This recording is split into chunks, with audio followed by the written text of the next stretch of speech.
Okay. Can you hear me now? Can everybody hear me? Or is my phone still acting crazy?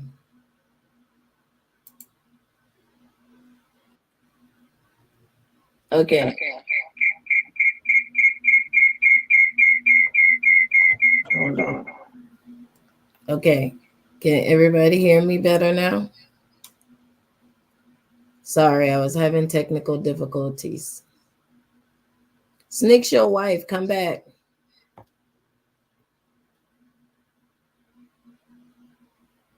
You need to come back, Snakes, your wife, so we could talk about it. I'm sorry, y'all. I'm having technical difficulties. I can't find my freaking microphone. Um, I got like a lot going on. Snakes, your wife, you there? Are you on mute?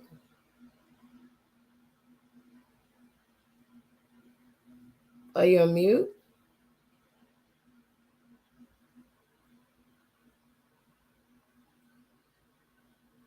I did. I put the oh, she dropped off. I put the link in for anyone that wants to come on and talk. There were some people that said that they will come on and talk with me, but I'm so sorry, that I'm late. My nephew had a birthday party, then I had to get the kids ready. I've been looking for like my microphone cord for the last hour, and I finally gave up. When one of my warrior sister called and asked me was I still going live, and I was like, yeah, I plan on it. So I just jumped on like totally not prepared, but it's okay. We're gonna get through. We just here to have fun, kiki, talk about our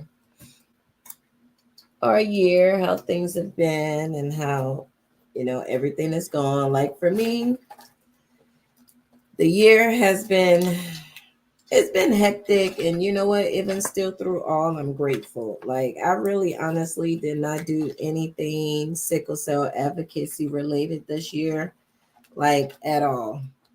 I don't even think I barely posted for like sickle cell awareness month, which is new for me and weird for me, but I just needed to have that mental break from it, because it was getting too much. It started to seem like, it was a competition instead of us all just working together for one common goal. So it started to be too much, and I just needed to take like a mental break for myself, and I did that. So that kind of was odd for me because I'm used to just trying to advocate or do something for sickle cell. But I think I'm gonna get back more into it, but I'm gonna do it my own way. I'm going to do what it is that I feel like, the sickle cell community need. I know a lot of times we're like, advocates, spread the word, let people know. But, I think we've tried so hard to do that, and we've educated and advocate enough that now I'm just like, enough advocated. Now it's time to find the resources that actually help the patients, Now it's time to help ourselves to get to what we need. A lot of sickle cell patients that I know, they're hardworking, like they work full-time jobs, and they're just as a contribute member to society as much as anyone else is. But the problem is sometimes when you have pain crisis, you just have it. There's absolutely nothing that we can do about it. It's just something that happens, you know. But however, excuse me, at the end of the day, we have this crisis and there's nothing we can do about it. But then people get in their feelings, and they want to reprimand us, they want to fire us, they want to put us through all this stuff, and we just can't help it. But at the end of the day, we just always still strive. Like we still do the best that we can. We still continue to get from one job to the other. We continue to push to get up to move. So, for me this year it's been difficult, but as I said, I've been grateful to God. Like even through me not doing any advocacy work or putting into my social media or anything, like we still, gained a few followers, and me and my brother were able to take time and think about the things that we wanted to do as far as Sickle But Not Broken, and then we're just going to come back like 10 times better next year. So I'm looking to do more stuff, but as I said, I kind of want to now more focus on the patient rather than the advocacy and explaining to people what it is and how it affects us, because at this point it hasn't really changed anything. It hasn't really done anything. Like a lot of people are still, struggling with workforce or relationships or, whatever the case is. So I'm looking forward to the things that I want to do for 2023. And I'm also looking forward to talking to some people. I know some people said that they were gonna come on and join. You know, are y'all asleep? I know I waited too late. And it's like 11 o'clock, but I thought, they said most warriors are up late at night. That's what I heard. So, yeah, I need to come on and join and come over here and chit chat with me, because I said I wasn't going to do it by myself. If I get to talking by myself, then I'm just going to ramble on and on and on and on.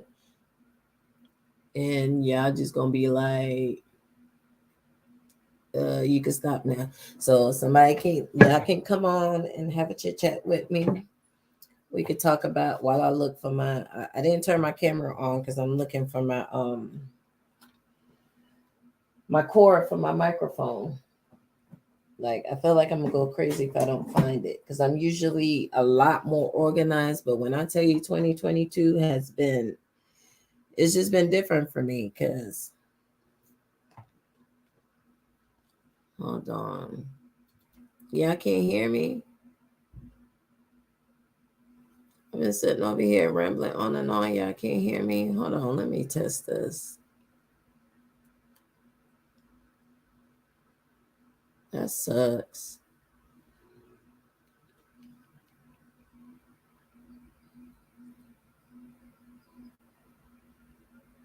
Oh no, I can hear.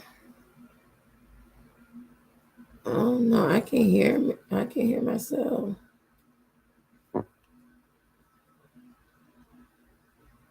Maybe I'm talking low. Am I talking low, y'all? Oh, okay. All right. Somebody said they can hear me. Hi, Tiana. Hi, sis. That's my sister. I love her. And she's also somebody, she doesn't have sickle cell, but yeah, when I tell you she's been through some things and she is a true warrior. Let me tell you, hopefully she can come on one day and tell her story. But that woman right there, she is a true warrior. No matter what is thrown at her, she just keep dodging it. She keeps striving. She's got her own business. She's doing great. Y'all make sure you visit uniqueroyaltyhair.com. Did I say it right, Tiana? I think. Yeah, make sure y'all go visit and get you some. She's got hair, she's got body care stuff, lip gloss. She does like packages. She's got like some Valentine Day packages that she does. So y'all make sure y'all go visit her website. I'm doing good, sis. I'm good. I'm just tired. I'm always tired.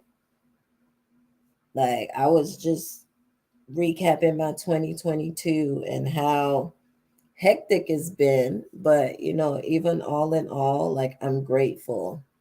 Like this year I actually started I went back to work full time.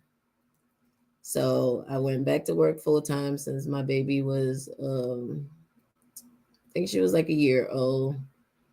And it's been an adjustment. Like it's been a real adjustment. Y'all can come on if you want to. Click the link. Like click the link. Y'all come talk to me. Don't let me talk by myself.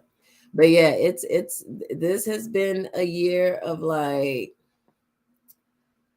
chaos, adjustment, changes, strength. I mean, for everyone. Like, I know so many people are going through so many things and have gone through so many things for 2022. But one thing I'm grateful for is that I'm still here. No matter the trial, the tribulation, like, I'm still able to weather through. I'm still here. God has been good. I have a roof over my head. Like, sometimes I'll be logged into those Facebook watch and I'll be, just looking at stories and stuff. I try not to be too much on social media because a lot of people just show like fake life and fake stuff. A lot of people show relationships that are not real. A lot of people show houses, all kinds of stuff that is not real. But the thing for me is I love. Hi, Tiana. Hey sis. How are you? Oh, all is well. All is well. I'm alive, so I shall not complain. I know that's right. That's good. I feel the same. We are alive. We are about to end 2022. We are Three. above ground.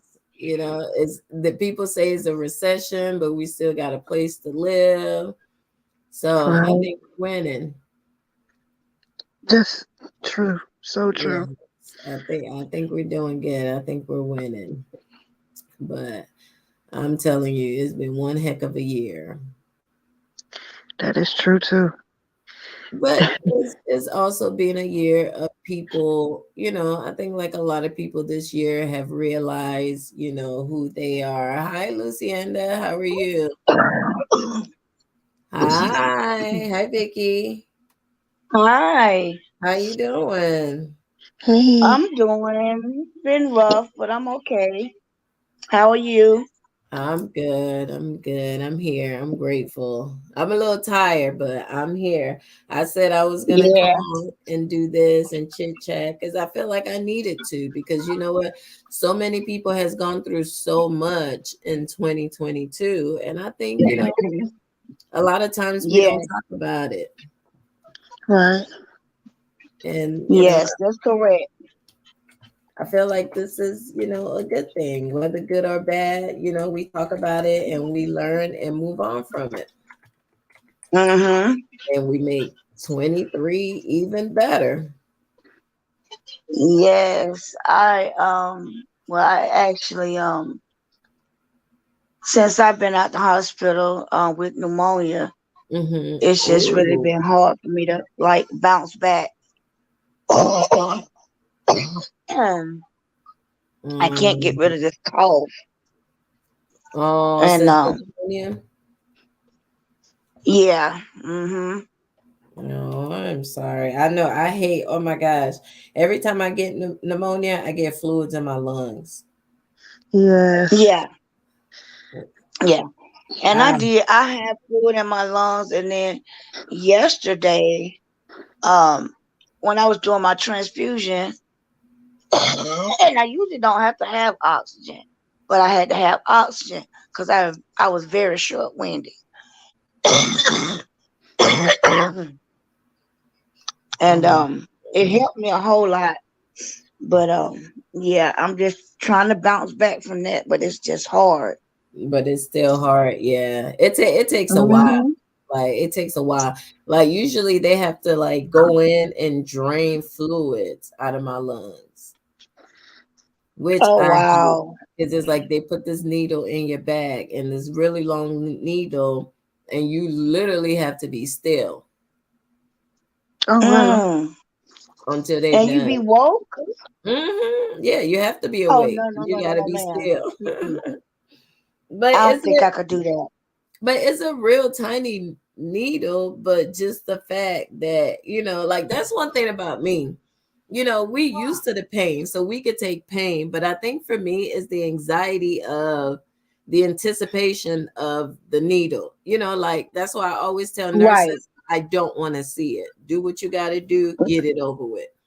And I find when I Correct. don't see it, it makes it a little bit better, because then I just, I feel like a little pinch, like I don't feel pain. But if I have to look at it, I'm like, that's too much. That's too much. Vicky, you dropped off. Come back. I said, I can't deal with that. That's too much. So I always have to be like, no, don't let me look. Thank you. I'm good. But yeah, I mean, it didn't hurt. I just hate getting pneumonia. Like I hate it. Cause it's like for people that have chronic illness, when they get like one little small thing, it becomes like the biggest thing ever.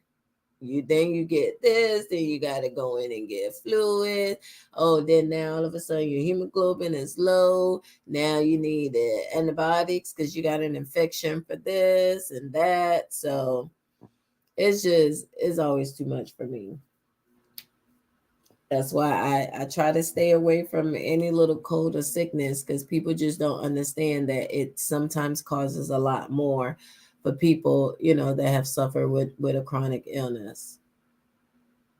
But Tiana, what you been up to other than working so hard? Girl, nothing. I just recently, my book went on pre-sale. Your book, Yeah. congratulations. Um, so that's about it. Where can they Um, find the book? it's currently on pre-sale. The pre-sale won't be long. Okay. Um, I think we have until the end of the year, to get the pre-sale rate. But if they need the link, I can provide the link for that.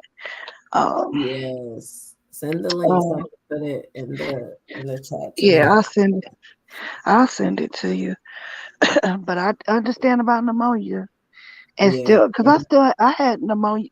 Well, I had the flu, and I had pneumonia Mhm. right before Thanksgiving. Um, so, and I still have a cough. Yeah. So It I lingers. definitely, it does. So Like I it definitely lingers. understand. It's no joke, and I think some people don't understand how serious it is. Hmm. People think because they're quote unquote considered healthy, it's no big Right. deal, but it really is, and it really takes effect on your body. Yeah. Because it can cause so much more for, someone that has as they say it, a weak immune. Hmm. That can create a bigger issue and a bigger problem for them. I remember, and this year was, honey, let me tell you, 2022, even though we already knew about COVID, but it was so many other things that came up with it, like different COVID strand, the RSV, the different flu strands, so many new things came up. And people were still a-holes and talking about they're not going to wear a mask. I don't need to wear a mask and that. And I get it. Like, you don't have to wear a mask. You're good. But at the end of the day, like, what about the people that are not good that you're going to be given this, diseases and stuff to? Like, be realistic, be smart. Right. Like, I see people that work around children and refuse to put a mask on. Why? Because, they don't care. They don't care. You're with children. Like, children have weak immune system. The crazy thing is, like, this year, the youngest, my daughter, she got RSV. And the crazy part Oh about wow. it, huh? I said, wow. Yeah, she's not even in daycare. You know what I mean? Like, she's Oh, not even the baby. the baby. Yeah, the oldest is in Oh, daycare, but not the baby's not in daycare. And my daughter had a cold. She got a cold from daycare. And then when she brought it home, I try to keep them separated, but that don't work with too much. So the baby ended up getting a cold, but then all of a sudden, like, it started to get worse and worse. It got to the point where she's my biggest eater. She wasn't eating. Then she started to throw up. She started to cough so bad. She barely slept at night. Do you know that I took her to the emergency room? When I took her to the emergency room, they didn't even test her yet. The doctor's like, oh, she's fine. There's nothing wrong with her. And I was like, no, she's not fine. There's definitely something wrong with her. Like, this is not her normal self. There's something more to it. And she's like, well, if it makes you feel better, we could do an x-ray. I said, make me feel better? Like, you the nurse. It should make you feel, I mean, you the doctor. It should make you feel better that you know, doing Right. all this testing and making sure everybody good. Like, she good. She's your patient. And so she pissed me off after we waited in the emergency room for like 7 hours or so. You know what I mean? Then I got pissed off and I left. And so I was like, something's not right. So I took her to a different emergency room. As soon as the nurse took a look at her, she was like, oh no, this is not good. Like when they did the testing and everything, her breathing was like at a low breathing. You know, her oxygen was like low, like all this other stuff. And they're like, oh, it's just the cold. You know, at the other ear, they're like, oh, it's just the cold. Oh, it'll get away. And I'm like, no, she been having this for a minute. But it took me going to a second opinion to be able to get it resolved. Because they just kind of pushed my concerns out the way, like, oh, she be fine. That's crazy. Yeah, like she ended up having RSV. Where'd you go to Chapel Hill? No, I first went to Duke, you know, boo. Or you went to Duke? Yeah, Duke was the one after making me wait hours and hours with a baby that was, you know, had a shallow breathing. And then the doctor telling me, talking about something, if it makes me feel better, then they can do a x-ray. But after that, I took it to the Briar Creek Wake Med. Oh, okay. And then that's where they, you know, did everything and gave her the breathing treatment and the I think the breathing machine, like the pump or whatever, and they did all that. But I was real pissed off because I was like, I don't sat here for 8 hours, and then you gonna tell me talking about if it make you feel better, then we could do the testing. No, ma'am, it should make you feel better because that's your patient. But girl, when I tell you sometimes, like that's why a lot of people don't like going to the doctor when they're sick, and I think that sucks because you can't hold on. You can't get sometimes proper treatment and the things that you need. So a lot of people just rather stay at home and suffer at home and suffer in silence. That's true. Yeah. People don't realize that. Sometimes nobody wants to deal with it. And don't get me wrong, like I understand and I get it. Like healthcare workers are going through a lot. You know, they are underpaid, they're overworked, they got a lot going on. Like I get it. But that doesn't give you the right to treat somebody else like they're trash or, you know, just a piece of scum on the bottom of your shoe. Like that doesn't give you the right to. You know, if Right. somebody give you attitude, fine, throw attitude back. But if somebody's coming to you like nice, you know, and pay concern, you know, whatever the case is, then give them the respect that they gave you. Like, don't just fly off the hinges at them. Like, respect them because they came off respecting you. But no, they just always take out, you know, everybody's anger or whatever it is that they got going on. They take it out on the patients. And sometimes people don't want to deal with, you know, hospitals and ERs or whatever the case is, because I'd rather be home comfortable with people that love me and care for me and trying to give me what it is, you know, the things that I need. Trust me, I get it. Yeah. I get it. You know, that's part of the struggles that's still going on in 2022 that I'm just like, when are we going to stop going through this with like healthcare? Like, when is things gonna change? I don't. I pray that they do, but I don't think they will. If that makes sense. Yeah, but like what? I pray that things do get better, but I think that if people because ultimately it's the people. If Mm-hmm. people don't want to change, then there won't be a change. There won't be And that. it takes a collective as a whole for each of us, to want to change for the better Mm. of self and others. But I That's don't know. That's really true, though. It has to be a change as a collective, you know. But a lot of times I hear a lot of people say, "Oh, I work in healthcare because I love it." But I really don't believe you love it because sometimes you I just think need, people love the money, what it gives yeah. to them, but they don't care about the care Oh that no. they're given.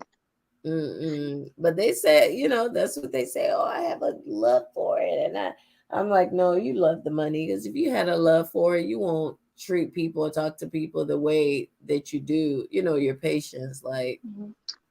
you be a little bit more respectful and Yeah. understanding and stuff. But I don't know. I do hope things change, but I just don't know when things are gonna change because I look at the children of tomorrow. Hmm. And like, I hope things get better for them. Like I look at my nieces and nephew, and I look at them, you know, being so young, and then it's crazy because I think about when they get to our age, are they going to be okay? Like, are people finally going to start respecting them as a patient, or are people still going to disregard them and be like, oh, you don't look like you're in pain, or you don't look sick, or whatever the case is.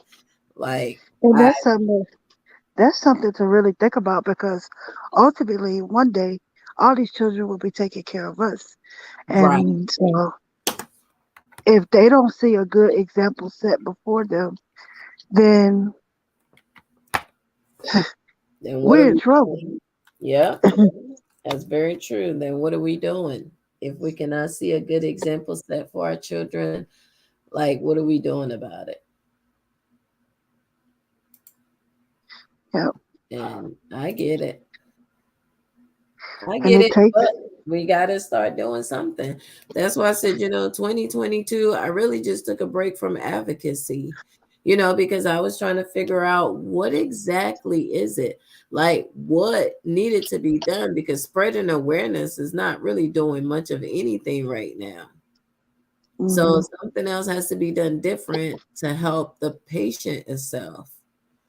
You know what I There mean? might be a breakdown somewhere um, when it goes from patient to medical care. There's a breakdown in communication. There's a breakdown in just morals and values, period.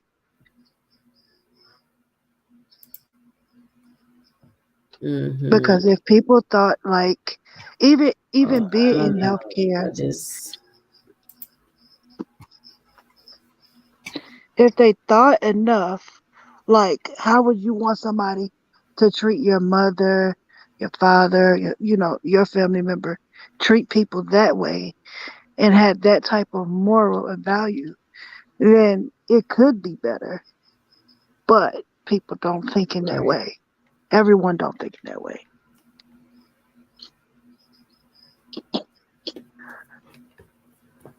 Yeah, I think that's the key to it. Like, we have to change our thinking. Hmm. We've been thinking this way for so long, but apparently this way is not working. So now it's time for us to change our thinking and do something different. Welcome back, Vicky. Okay, can you hear me? Yeah, we can hear you. Yes. Okay. I had to walk the grandkids to the door.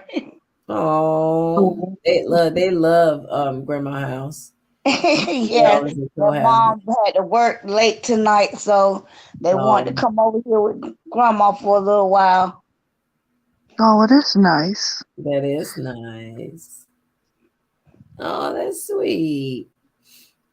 I know my kid. Look, we went to my nephew birthday party today, and I had to pick my mom up. As soon as I rolled in the driveway, she like, "Can we take my daughter? Can we take grandma's car? Can we go in grandma's house?" I was like, "Girl, you doing the most. We all about to go out." But yeah, they love it. And you said, Tiana, you said you have a book that's out. Yes, ma'am. It's not all. It's currently on pre-sale. Mm-hmm. It's not available on all platforms as of yet. Okay. It will be. Right now, it's just on pre-sale, which just means that you get it at a discounted rate.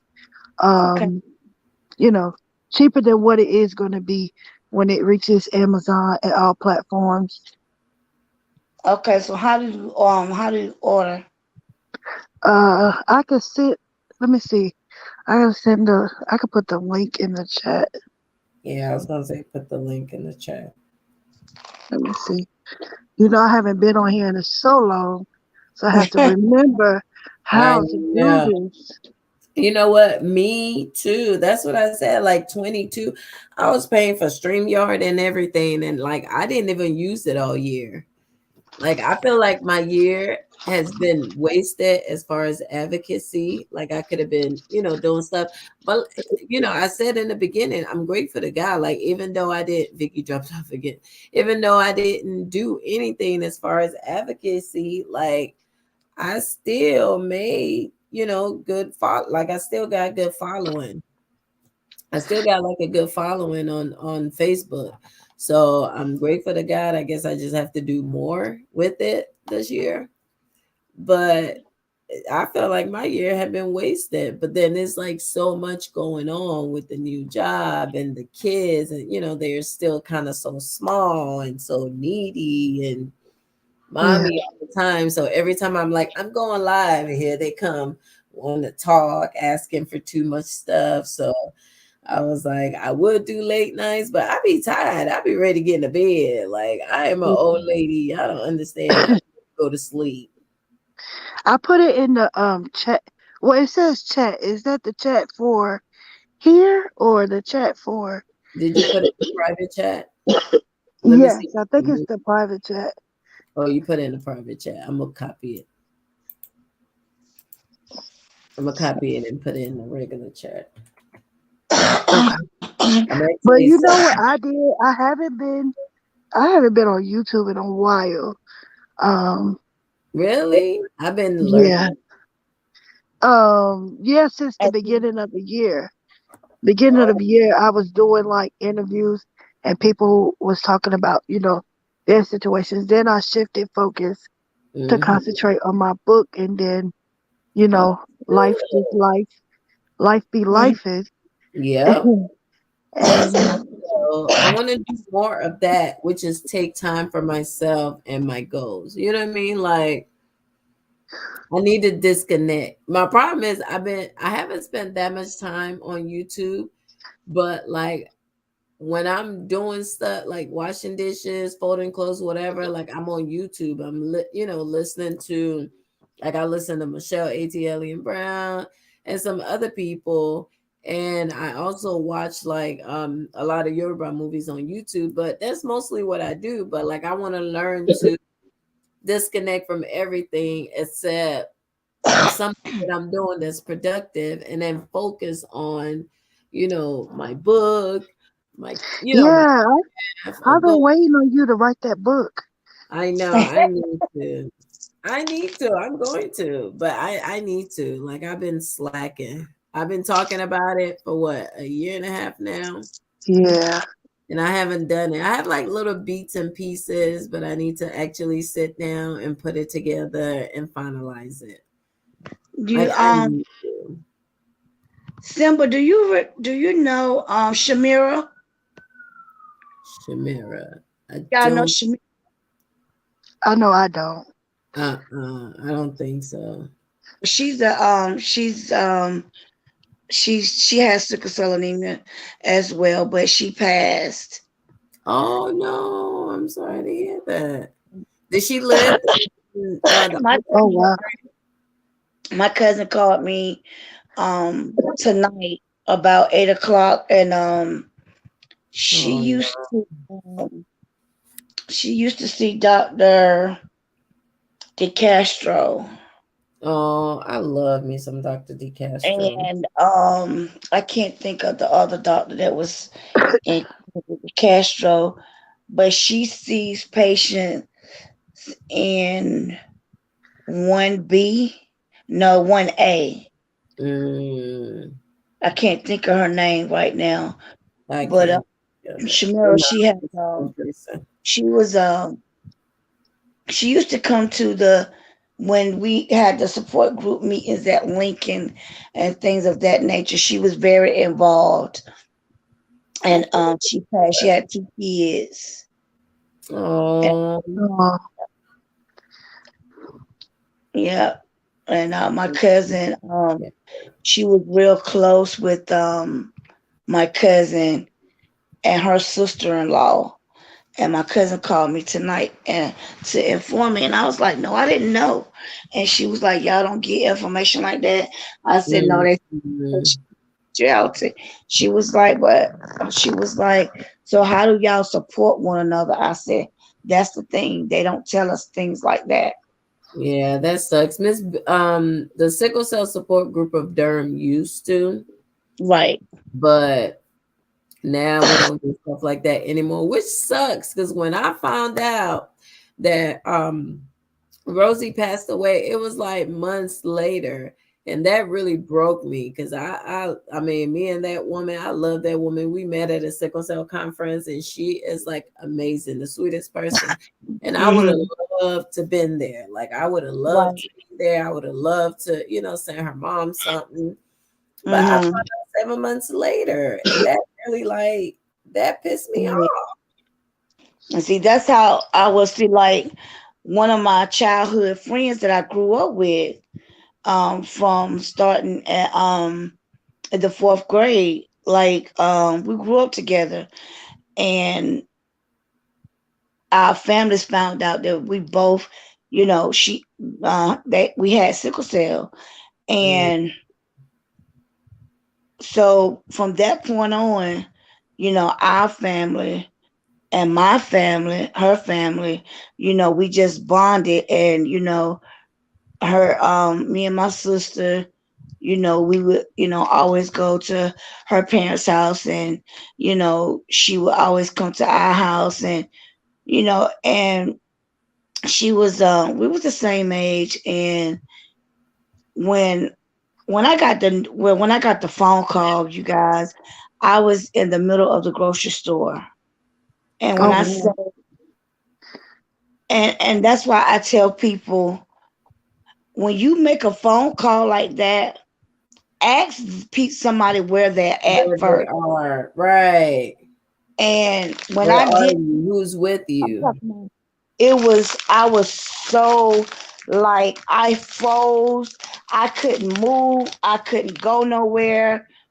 I was Mm, just crying everywhere. And one of the managers, and he was like, "Vicky, what's wrong?" And I told him, and he said, "Do you need me?" At this time, I was standing on Stadium Drive. He said, "Do you need me to drive you home?" And I said, "No, I think I'm gonna be okay. Just let me sit here for a moment." mm, And when her mother called, she said, "I need you to come to the hospital." And I said, "Mom Jackie, I can't do this. I don't want to see her like that."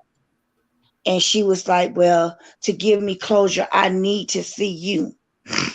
And mm. it's like when I walked into that hospital room, and I'm thinking that, I'm gonna see, you know, horrific stuff or whatever. Right. But she had the biggest smile on her face, you guys. Oh, Oh wow. she was happy to see you. And I was just like, "Oh my God." And I'm just like, it was just, and I told my mother at the time, because my mother went with me. She was like, when we got back home, she said, "How you feeling?" I said, "I'm okay." She said, "Are you going to be able to sleep tonight?" I was like, "Yes, ma'am." And she said, You sure you're not gonna dream? And I was like, no. And and I sat on the side of the bed and I talked to her just like she was still here, you know. And Yeah. it was just like it just gave me a peace of mind because she had been going through for 2 weeks straight back and forth to the ER, and she was trying to get them to admit her, and they wouldn't. Mm. And she passed away And she because of yeah. negligence. Wow. That's crazy. Yeah. That's also part of what I'm talking about. They talk about how a lot of black women die through childbirth because they don't believe them. A lot of Right, sick patients die because they send them home because they look fine, but they right. haven't even bothered to check what's going on with them to see Mhm. if they're fine or not fine. So a lot of Exactly. things happen that you know can lead to death. That's why I always say, let me tell you, I'm always grateful. I mean, Right. like grateful, grateful, grateful for anything that I go through in my life, because Hmm. I'm still going through on the face of the earth. And, Yeah. Right. my time is my time, but I'm going to have the best time. I'm going to enjoy my family. I'm going to enjoy my friends, and I'm going to have the Right. best time. A lot of times I hear a lot of sickle cell patients say, I don't want to have children. I met a young lady. I hope I can get her to come on and do a live with me one day. But, I was asking her, she didn't have any children. And I was asking her, I said, why? And she gave me a very great answer, one that I haven't heard in a long time, because I always hear people give this other answer I'm going to tell you about later. But the answer she gave me, she said, because I haven't found the right partner, and I Right. said, what do you mean by that? And she said, well, I'm looking for somebody that's going to help me raise my children because I'm a, sickle cell warrior. There are times where I'm going to be sick. So I'm Right. looking for an equal partner, somebody Hmm. that I can rely on and I can depend on if my child ever gets sick. And I said, you know what? That's very good because most of the time I hear people say, oh, no, I don't want no kids because I don't know if I'm going to be on this earth long enough and did Right. it. And I'm like, well, I Hmm. get that. That's your choice. But you can't take that away from the child that you're possibly going to have. Because at the end of the day, no matter how much time you spend with this child on earth, the child is going to appreciate that time and will Right. cherish that time. I know people that their parents have passed away from sickle cell. Until this day, they still advocate for sickle cell Yes. Hmm. because they saw the drive and the passion in their parent when their parent was alive, and they Right. appreciate their parent and they Mhm. appreciate the time that they spent on earth with their parent, that they're willing to show people that I'm going to continue to advocate for my mom or my dad because they were the best while they were here on earth.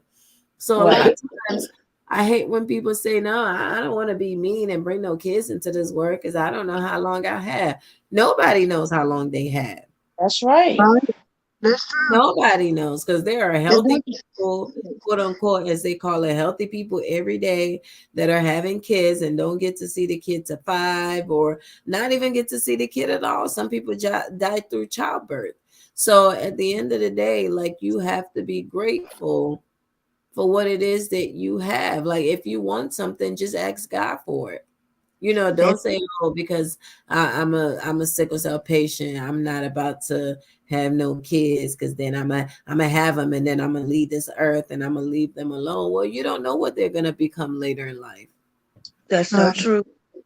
You don't know Tiana, what you have you kids? give them. No, I don't have any children. Okay. Yeah, Tiana because will have children by the grace of God. When her time comes, she will have children. But I really right. want people to stop saying that. Like I Yeah, hate. me too. But you know what, Simba? That's just like when like me and you be talking and I tell you a lot of times, I get questioned about why I educate my grandkids, why Mm-hmm. educate why did I educate my children at a young age? Yeah. First of all, because I was a single parent raising two boys. Even though I had my family, and my friends along the way to help me whenever I got sick. My oldest son father, he was there, but we wasn't together, and I could count on him a lot of times, Mm-hmm. you know, and I ask people, like I've asked, I've had nurses, doctors to ask me, why do I educate them at an early age? And I'm like, okay, so what is a certain age Right. limit that I'm supposed to educate them about this? No, Mm. You know what? because my grandson, he's 5, and he's in the middle of my 7 grandkids, See? and he's 5, and my granddaughter, she's 4. And if I tell them, if I'm in one room, and they're playing or whatever, and I call one of their names, and I'd be like, can you go in Nanny's room and look in a certain place and bring Nanny's medicine bag? Yeah. They not gonna open my bag, they're gonna get the whole bag. And and that's why I tell people, you know I trust my grandchildren. They're not gonna try to open the pill bottle, Mm. even though I keep them, up, you know, out of reach of my smaller grandkids, because kids do tend to, you know, try to open the top. But all my tops are childproof because, I don't all of I get my medicine delivered. Oh So yeah. all of my medicine bottles are childproof. And and that's one of the things that really bothers me because I don't feel that you have to be a certain age. If you can at the age to where you can understand and comprehend, I think that they should be educated. And I agree. I concur. I think that's important. I'm gonna tell you a story of someone that I know. I'm not gonna give any names because this is a personal story. But when I met her, she told me that her daughter resented her. And, she said that she's always fighting with her daughter, or whatever the case is. And she said, she feels like her parents spoiled the daughter. So the daughter talks to her any kind of way and is disrespectful and always tells her mom that, well, you were never there. I had to go through life by myself and da da da da. And, I don't know what the dynamic of the family or anything is, but I kind of feel like that is happening because the daughter doesn't understand what the disease is. Right. Because if she did, she wouldn't feel like her mother She was was. abandoning her because she's not abandoning you. She just can't help it. Mm-hmm. Like there's nothing that she can do. Like she can't help it. She wasn't well. Like even though a lot of times as parents, like we know that we need to go in the hospital or we know that we don't feel well or we know Right. something is not right, but we still think about our children. We're like, oh no, I don't want to Mm-hmm. leave them for a couple of days or their birthday's coming up. I can't miss that or it's right before Christmas. Like I have another young lady that she was in the hospital for Christmas. She couldn't spend time with her son. And that's got to be like one of the hardest things because you want to be there. You want to be there for your child. Like you want to be there for every single milestone and everything that they will have, but it's hard. So that's why I feel like you're right. It's important to educate even at a young age because then that way it will get them start getting used to it. Like they will understand what it is a little better and they don't have to grow up resenting and saying, hey, my my mama hates me or my daddy hate me or they were never there, they were always gone. Right. So it's never like that. But I don't know. Like everybody has different mixed reviews of how they raise their children dealing with, being a warrior and dealing with a disability. And everybody just has different views. And I was hoping that, people would come on and we can talk, discuss, talk about things in 2022 that we've implemented. Like, I like that idea. And it's funny because, my 3-year old, sometimes when she looks at me, she goes, "You don't feel well, mommy?" And, she's starting to understand that when I get in those I don't feel well mode, she'll tell me, "Oh, I'll take care of you, mommy." And she'll stroke Hmm. my arm, whatever. Like, where does it hurt? I kiss it, make it feel better. Or she'd be like, "Okay, I'll leave you alone. I'll be right here if you need me." So the earlier they can understand, the better. Yeah. And I just tell them, "Oh, I'm sick." Like, explain sometimes how it feels. And as they get older and they understand pain and everything, like, tell them how Mhm. it feels. Yeah. Feel like somebody stabbing the living life out of you. Right. That's so correct. And and it goes back, Simba, a couple of weeks. Matter of fact, the day before I, the earlier part of this month, it was 2 days before, no, 3 days actually before I went into the hospital. I was in the day clinic, and excuse me, it was Sorry. it was two other people was in there with me also. Miss Shelby and is it Jessica? The new nurse. I can't. I think On her. I want to say no, Rosalie. That's her name. So she was in there helping Miss Shelby, and my phone rang, and it was my grandson that's 5, and he's always with me. And Miss Shelby was like, that's Mister calling," and Rosalie was like, "Huh? How you know, Miss Shelby?" And she said, "No, I was just saying that as in jokingly, because Miss Vicky has 7 grandkids, but oh, he is consistent with her. Like, he makes sure he calls and check on his nanny. He don't care where she's at. He's gonna call that phone until she picks up." Oh, that's sweet. I think that is so sweet. And so I kind of chuckled a little bit, and Miss Shelby was like, "I guarantee you that's him when she answered the phone."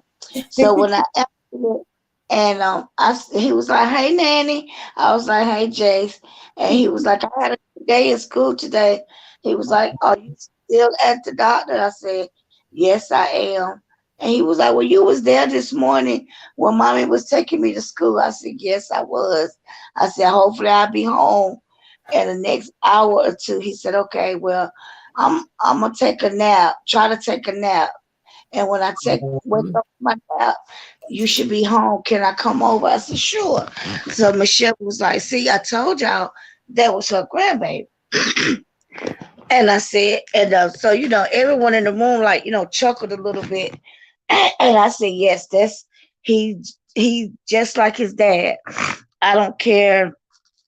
They're gonna call that phone and call, and my mom said today, she said, 'That's your shadow.'" And I said, "Why you say that, Mom?" And she said, "Because he gonna make sure that his nanny is okay." And he tell me all the time, every night, he don't miss a beat. He called me before their bedtime is 9 o'clock. And he'll call me. He'll be like, "Nanny, you ready to pray?" I said, "Yeah, okay, y'all got, X amount of minutes for y'all, brush your teeth, wash your face, and get in bed." He said, "Yeah." I said, "Okay." And that's just being something with all of my grandchildren that, I teach them or we have taught them along the way. But it's just him that likes to be up under me all the time. And I tell people, it's just I don't know what it is. He just like to be up under his nanny. But you know what though? Sorry, I'm sucking my fist. No That's okay. matter how long you live on this earth, he only has great memories with you. Yeah. That's what people have to remember. If you leave great memories for your family, Hmm. it's not really a sorrow. You're not really punishing them as people say, oh, I don't want to have kids or have a family because I might die. Like any one of us could die. Yeah, that's so true. That's so true. And I So just, I hope I you just get so that out I of your hate head. going to the ER. I don't. It's just to me, it's getting worse It's a than it mess. has. It's a And hot mess. That's what it yeah, is. yes, it's a mess. It really is. And that's why I don't understand. I can understand, yes, y'all short staffed it or whatever. But my thing is, do not let someone sit for hours and hours and not tell them nothing. That's my thing. And that, you have patients that come in there with chronic illness, like us, for example, like, cancer patients, other patients that has ailments, and y'all they just sit there and just like don't tell us nothing. Like they don't come and say, okay, well, we working on trying to get you a room, nothing of that nature. But then if you go to the desk and you ask, They some of get them, mad at you. yeah, some of them so smart mouthed, like it's ridiculous. My issue is if we are still in 2022 and probably in 2023 too, if we're still feeling like I'd rather be in pain and die at home than go to a doctor, then that's a problem. Yes. That is a big problem for me. Like Hmm. I can't believe that it's still in 2022. Like I remember when I was younger, probably like 15, 16, and I used to go to the ER meetings. They used to have the support group. They used to Hmm. have all that. Like, I was so involved heavily with it for a while. Right. It changed for a second, but then it goes right back. Hmm. We're still doing the same in 22. Something should have changed. Yes, and that's my thing. I dread, and what made me go, because I wasn't even gonna go to the ED symbol then, but when I had my transfusion on the first, was it the first or the second, whichever one that Thursday was on at the beginning of December, and Hmm. I never had a reaction or anything. I was fine the whole time I did my transfusion and everything. So when my sister picked me up, and she said, "What's wrong?" And I said, "I don't know, just got the chills." And she was like, "You got on your jacket and you wrapped up in a blanket," because I, asked could I take the blanket with, because I was freezing. So she said, "We could take the blanket off of you because you maybe running a fever." So once I got home, my mom was like, "You don't need to be there by yourself," because my son was at work. So I said, "Okay." So I went to her house and I ate a little bit and I got me a shower and I climbed up in my mom's bed. So she was like, "Vicky, you is burning up." So I took my temp and I had a temp of 101.3. And I said, she was like, well, what happened between your transfusions? I said, Mom, I don't know. I felt fine. So an hour went by, 2 hours went by. The third hour, my mom woke me up and she said, Vicky, you need to check your temp again. When I checked it the second time, it was 103.2. So I called Dr. Strauss. He said, I need you to come in immediately. I said, Dr. Strauss, I have chills and I'm hurting. And I don't know if it's from my transfusion or what. I said, but I am in a crisis. I said, I'm not finna sit in no ER for no hours before I could be seen. So when I got there, I registered, went through triage. He was the attendant on call. They seen where he talked to me or whatever. Dr. Huff, I had never seen him before.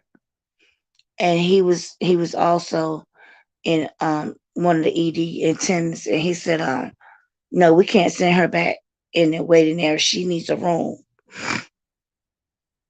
That was the fastest I ever got to the back in a long time. So they did lab work, extra chest x-rays and all of that. So came back, he said, oh, you're going to be admitted. I said, huh? He said, yeah, you're going upstairs. I said, I got the flu. He said, no, ma'am, you had pneumonia. I said, okay.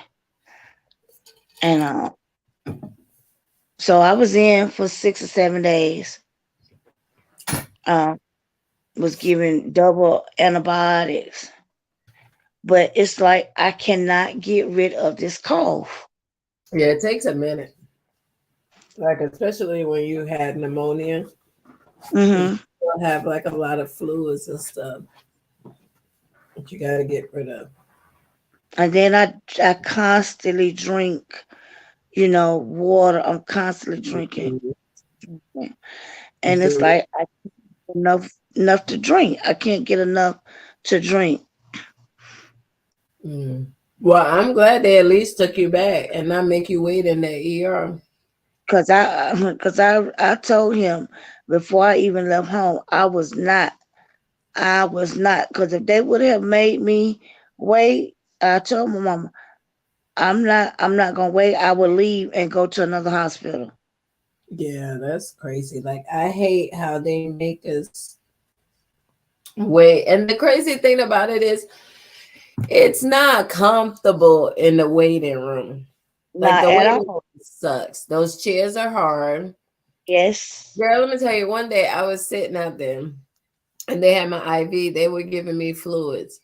And the thing was so dry, my blood was drawn back into the into the tube.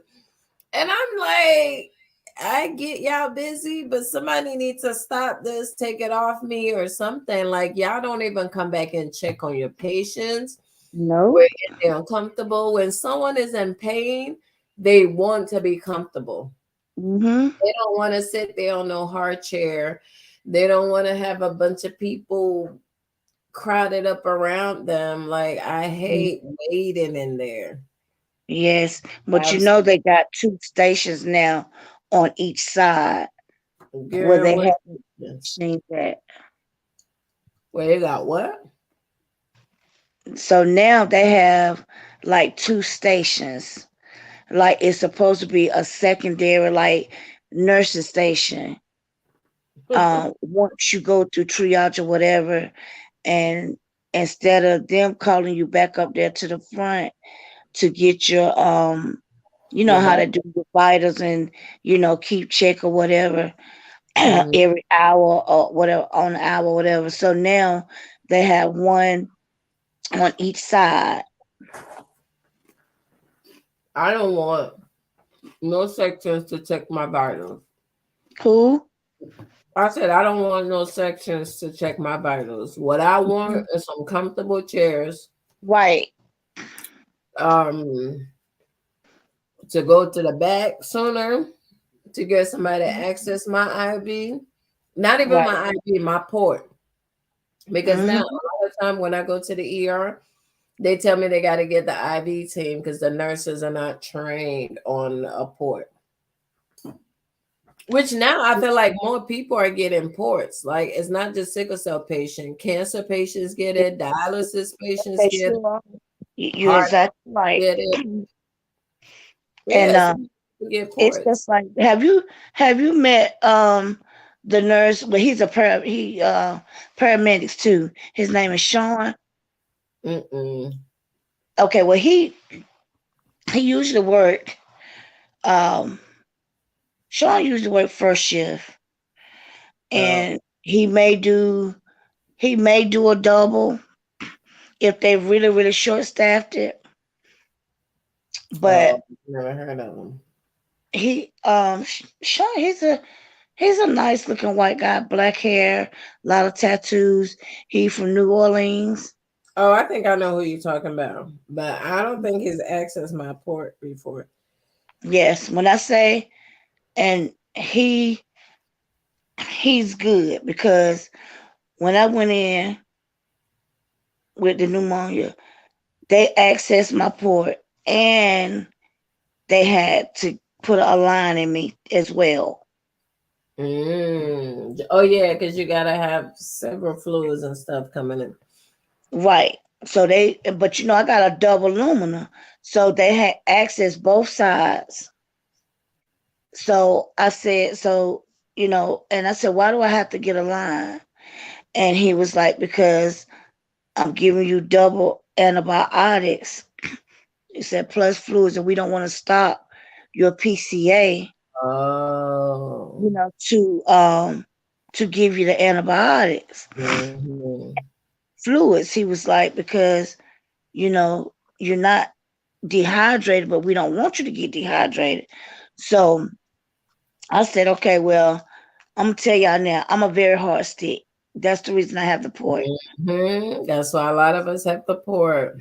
Yeah, so Dr. Huff says, well, where do they usually stick you if they get a line on you? I said, I haven't been stuck in my veins and forever. Like, that's the Mhm. thing. And he said, not even in your hand. I said, they may get a butterfly. If they use a butterfly, they may. He was like, I need something a little bigger than a butterfly. But get if we can't, then we have to go to a butterfly. So Sean, he was like, Vicky, let me try. Mhm. With the ultrasound, I said, okay. So he got a good spot on a. He was like on the a little ways up from my wrist. Well, at least he And, was willing to try. and believe it or not, I didn't feel it. Really? I did not. Well, I don't know.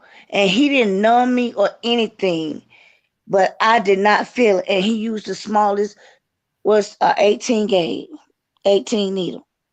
Oh, he must be real good. And I did not feel it, symbol. But I'm telling you, it wasn't in my arm a good hour Did before it, he take it out. why? It popped. What did it call it? Is It it popped? Girl, my whole arm started swelling up. When I Yep. say it was They red, bust it. That's what they call it. so she was like, "It's not infiltrated." I said, "No, but look at my arm." She Mm, said, she said, "Oh, it's even hot to the touch." She said, so yeah. she was like, I'm gonna take this out immediately. I can't wait till he get back around here to see this because I don't want her arm to be messed up. Hmm. I'm glad you said something. A lot of times people listen to what the healthcare providers say and say, oh, Right. okay, I'll go with it. But I think if you see that something is not right, speak up. Let's go into 2023 advocating more for ourselves. There's nothing And wrong with saying this don't feel like right. We My we have to, right, because we have to stand up for ourselves, because Mhm.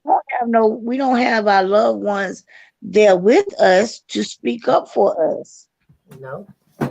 For as long as I've known, I've always, my mom always be like, "Oh, let me come with you," but I like to go by myself.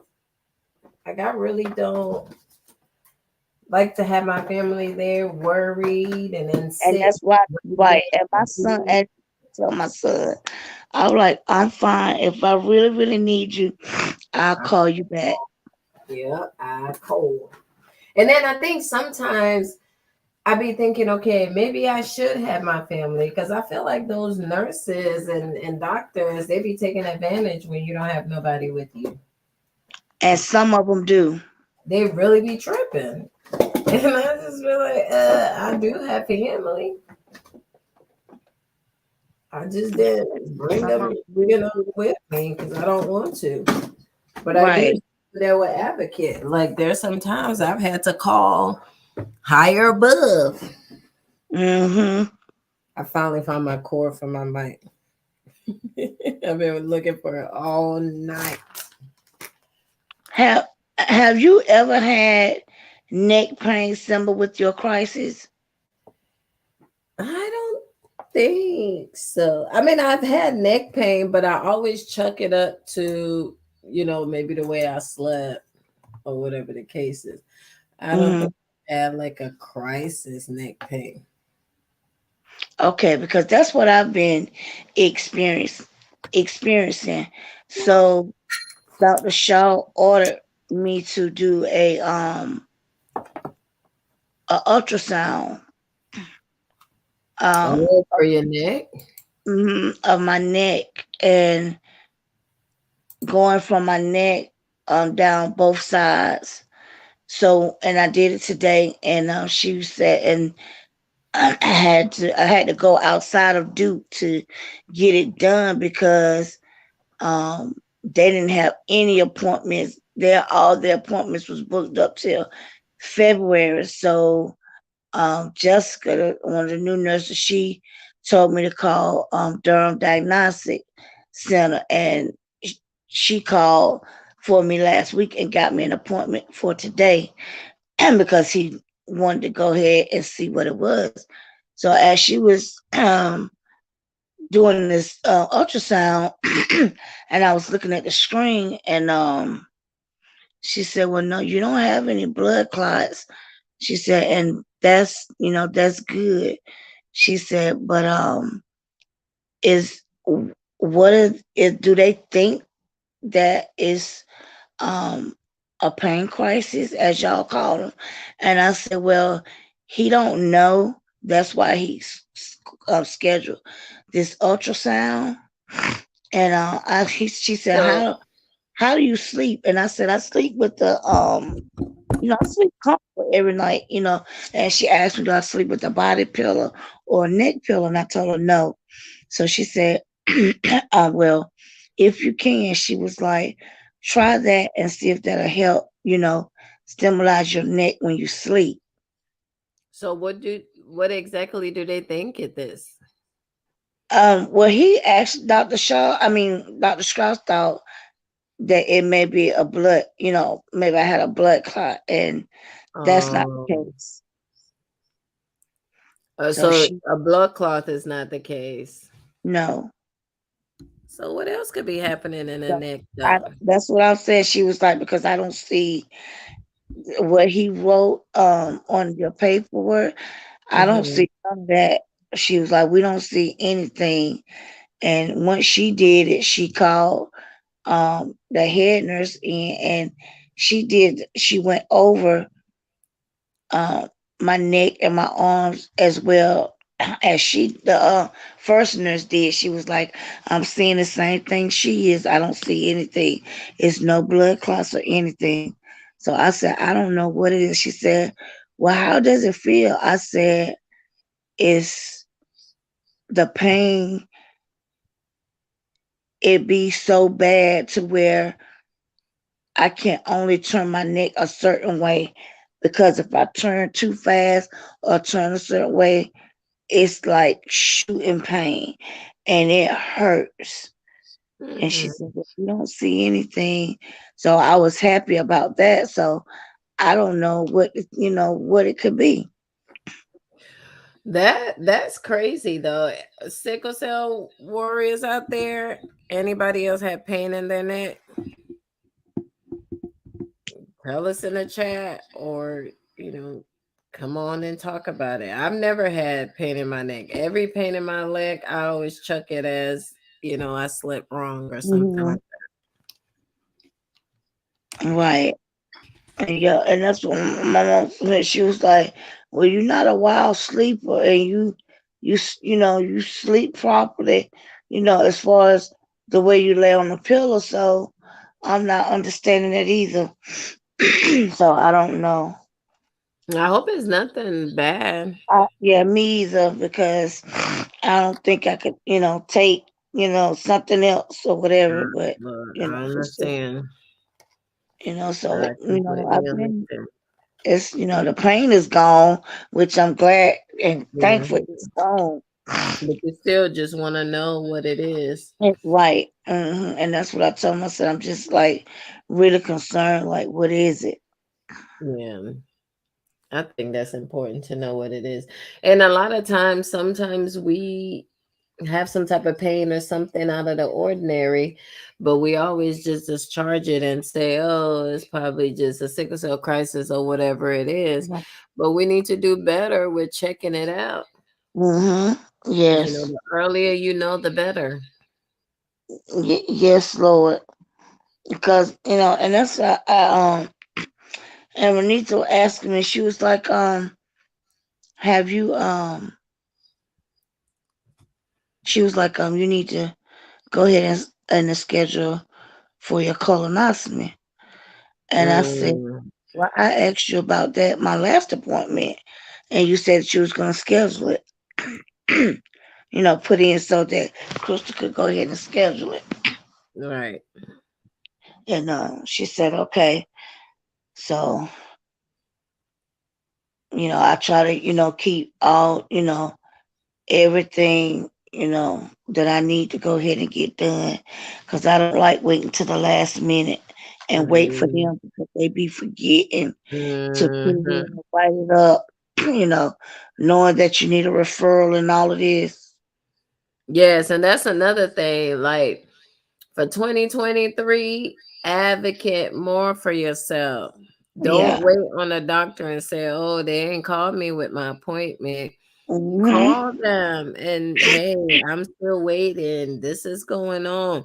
Like, don't say, I just got my it's not time for my medication to be refilled. If you're in pain and if it's more pain than you're normally in, call and get a refill. Like, just advocate for yourself. Stop Yeah. suffering in silence. Speak up more.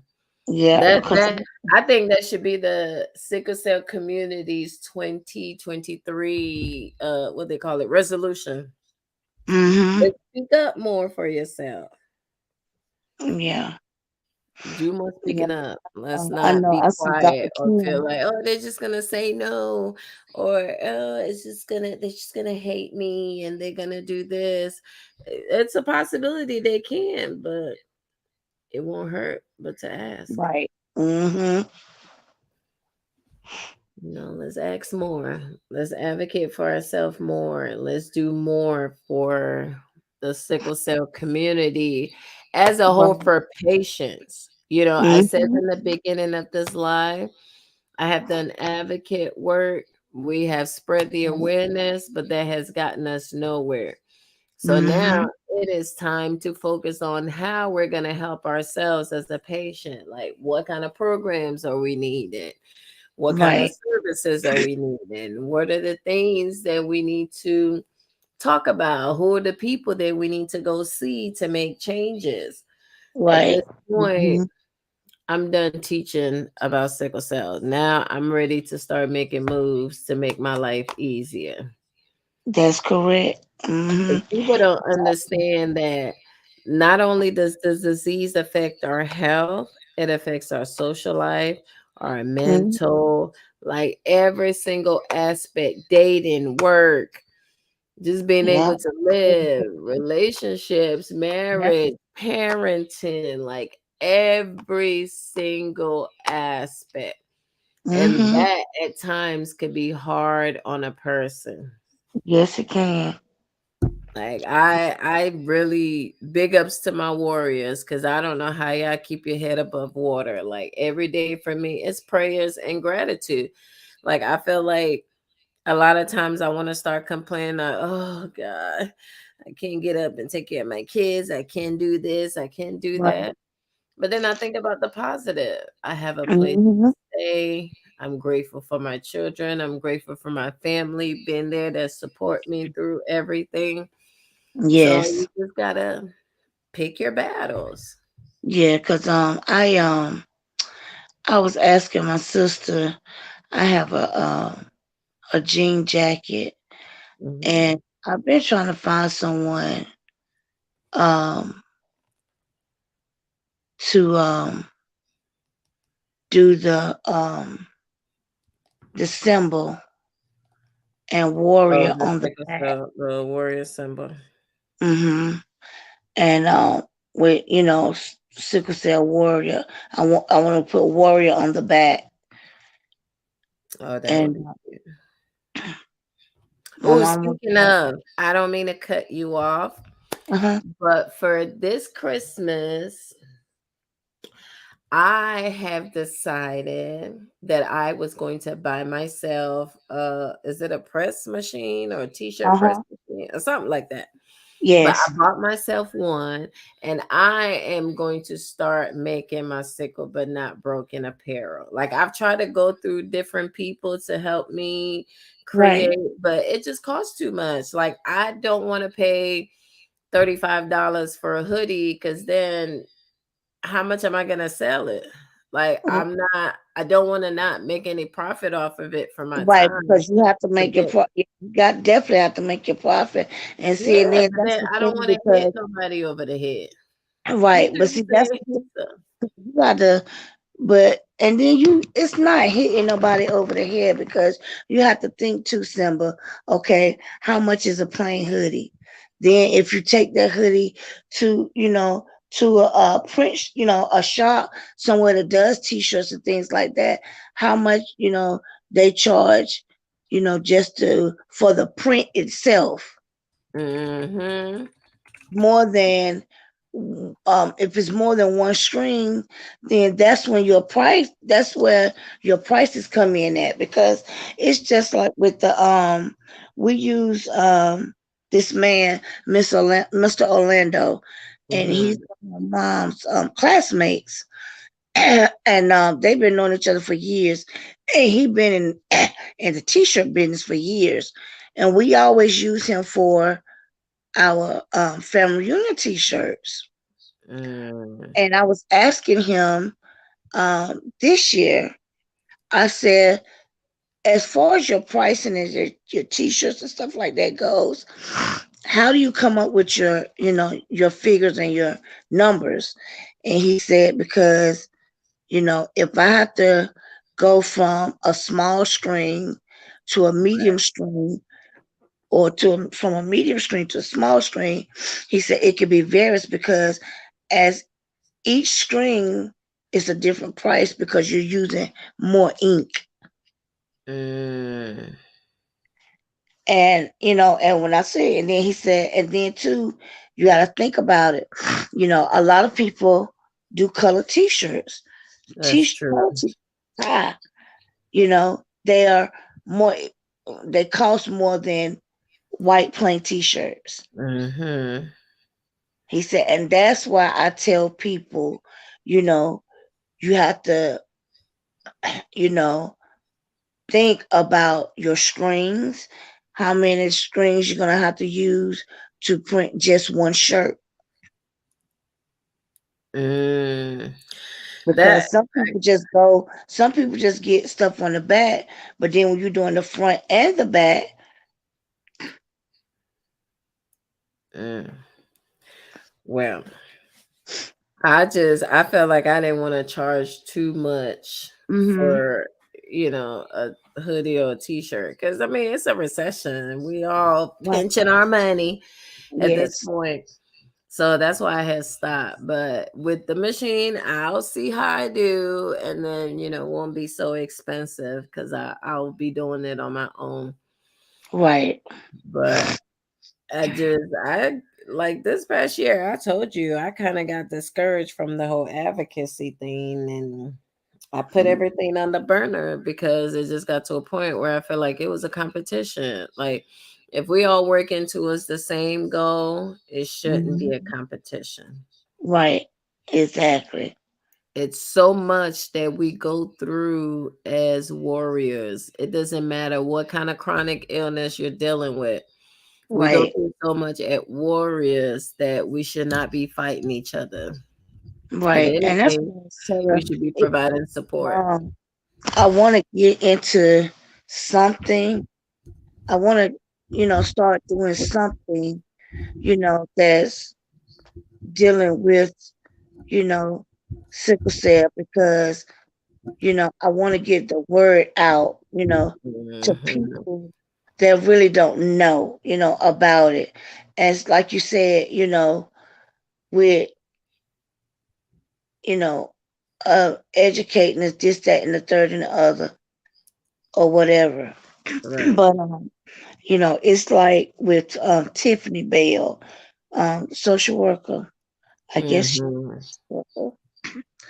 um she every time she see me, she's asked the same question. Have they called you about the interview? Blah blah blah blah blah. I said, well, I only spoke to the lady those 2 times, and that's it. I have not heard from anybody else. And I feel like this: if you put me in connections with someone and they want to do an interview with me, I'm not going to keep reaching out to you to get the door slammed in my face. Mhm. But Because I'm hoping that it was. So what is she's trying to help you find a job? who?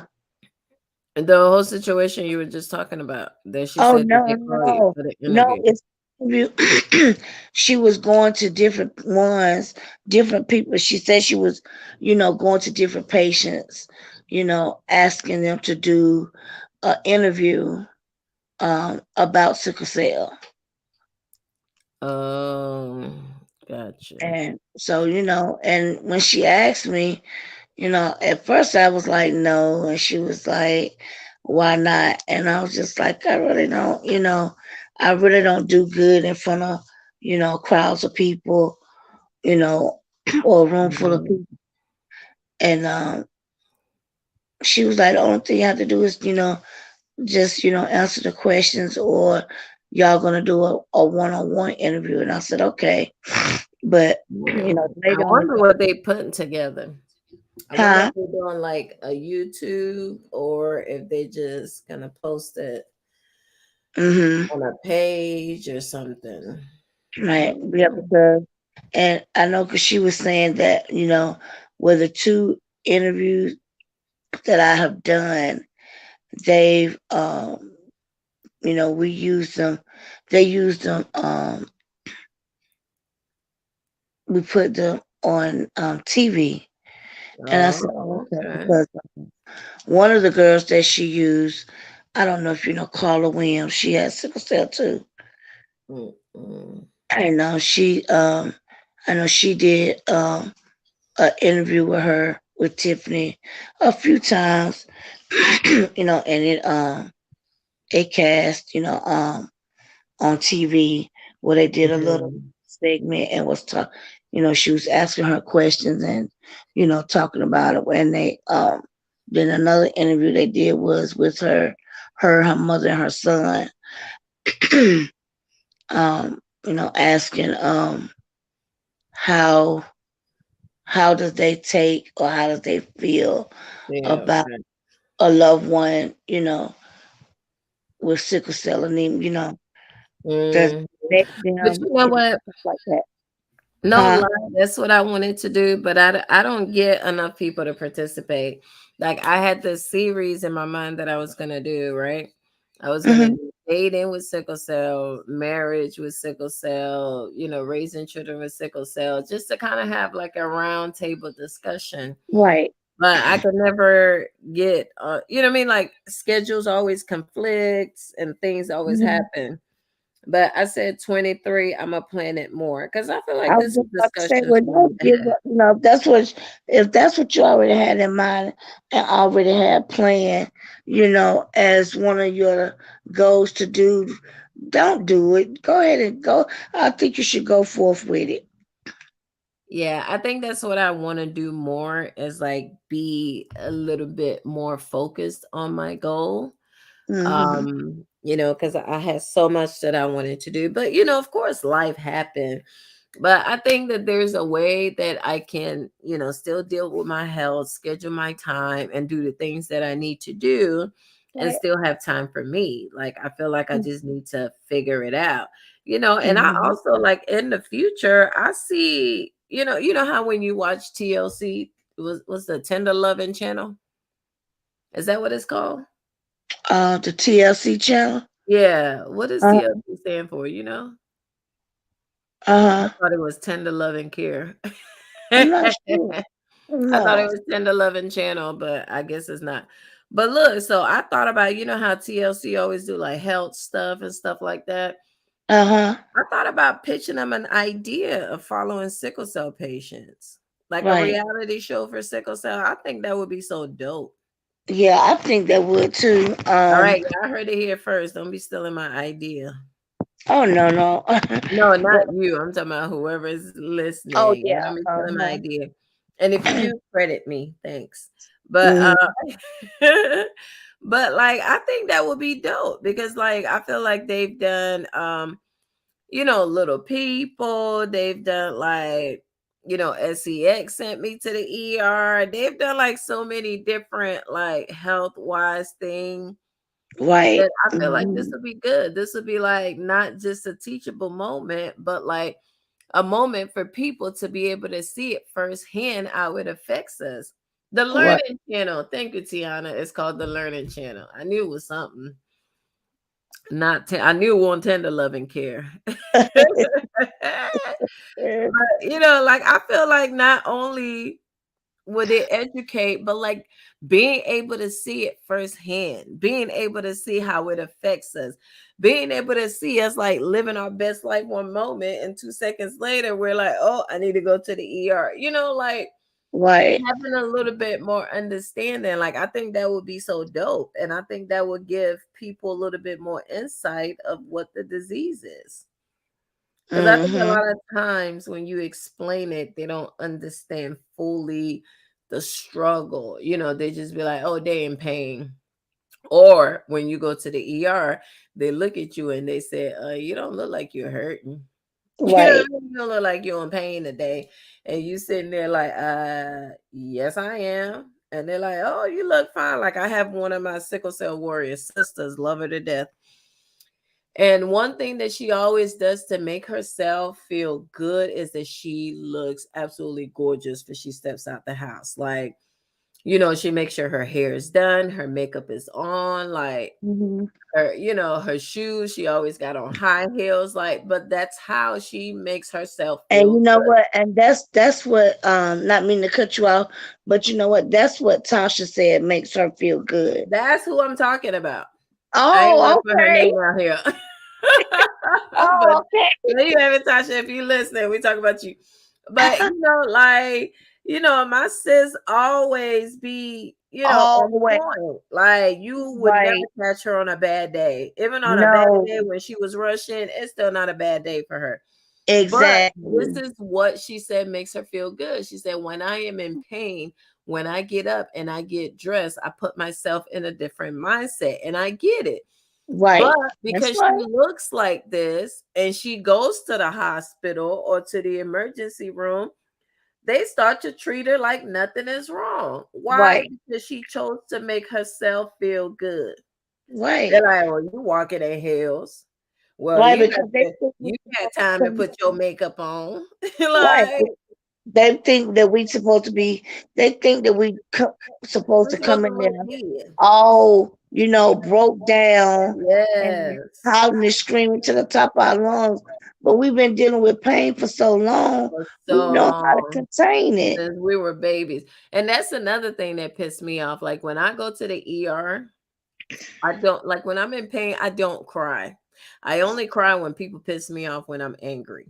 Right, In addition to me having pain.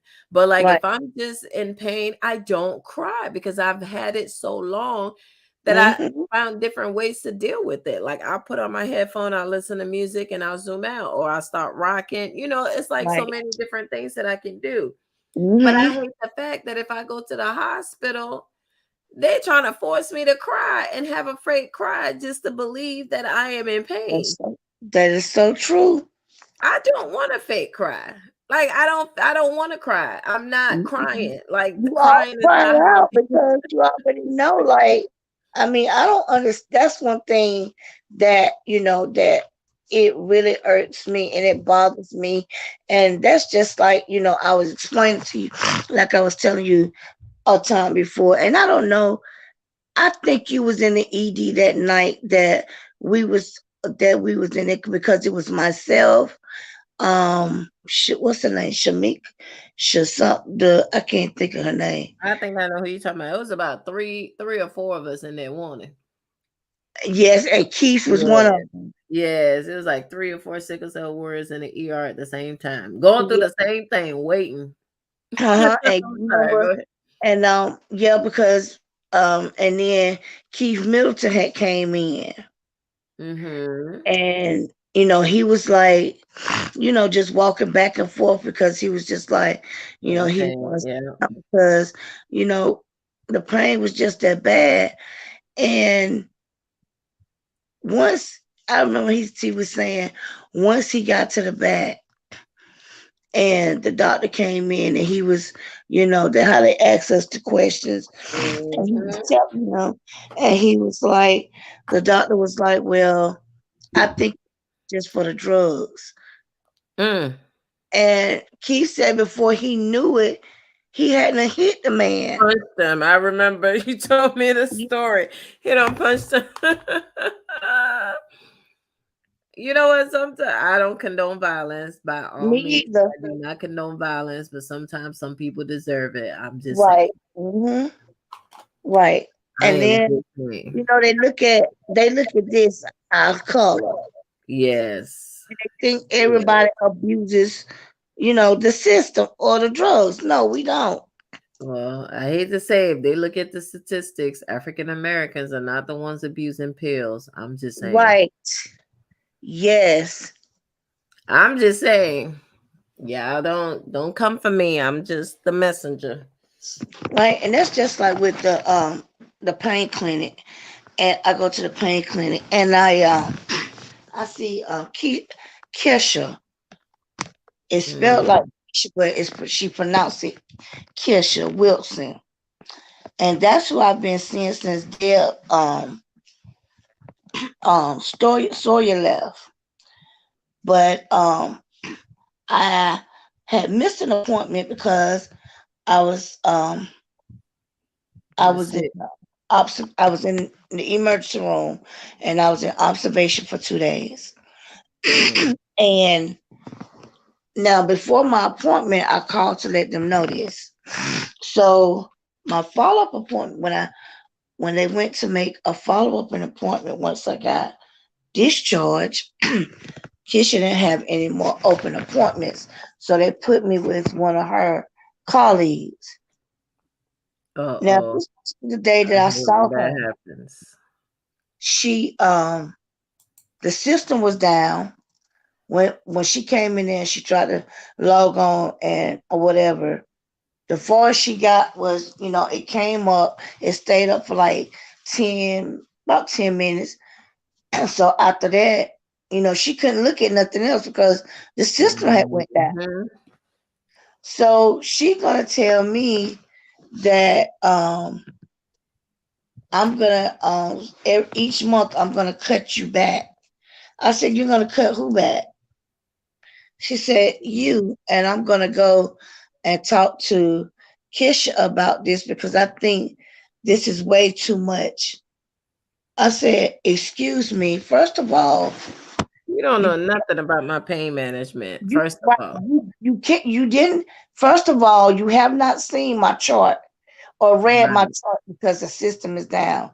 Right. Number two, you don't know nothing you don't know nothing about my pain or in Nothing. how Or you my gonna pain management or how right, long or what we had to do to get to this point. to Like, tell me that you're gonna cut me every month. I said, no, no, ma'am, I don't think so. you're not even my doctor. And that's what I told her. I said, you're not even my doctor. So she said, well, um, and so she was like, well, you made it. I said, no, I made my appointments was with Kesha, and she didn't have any more openings until the beginning of the year. Because Mm. she was out, I said, and the only and I was put on the list on a cancellation list. So she had a cancellation. I could take that spot. Furthermore, I don't want to see you.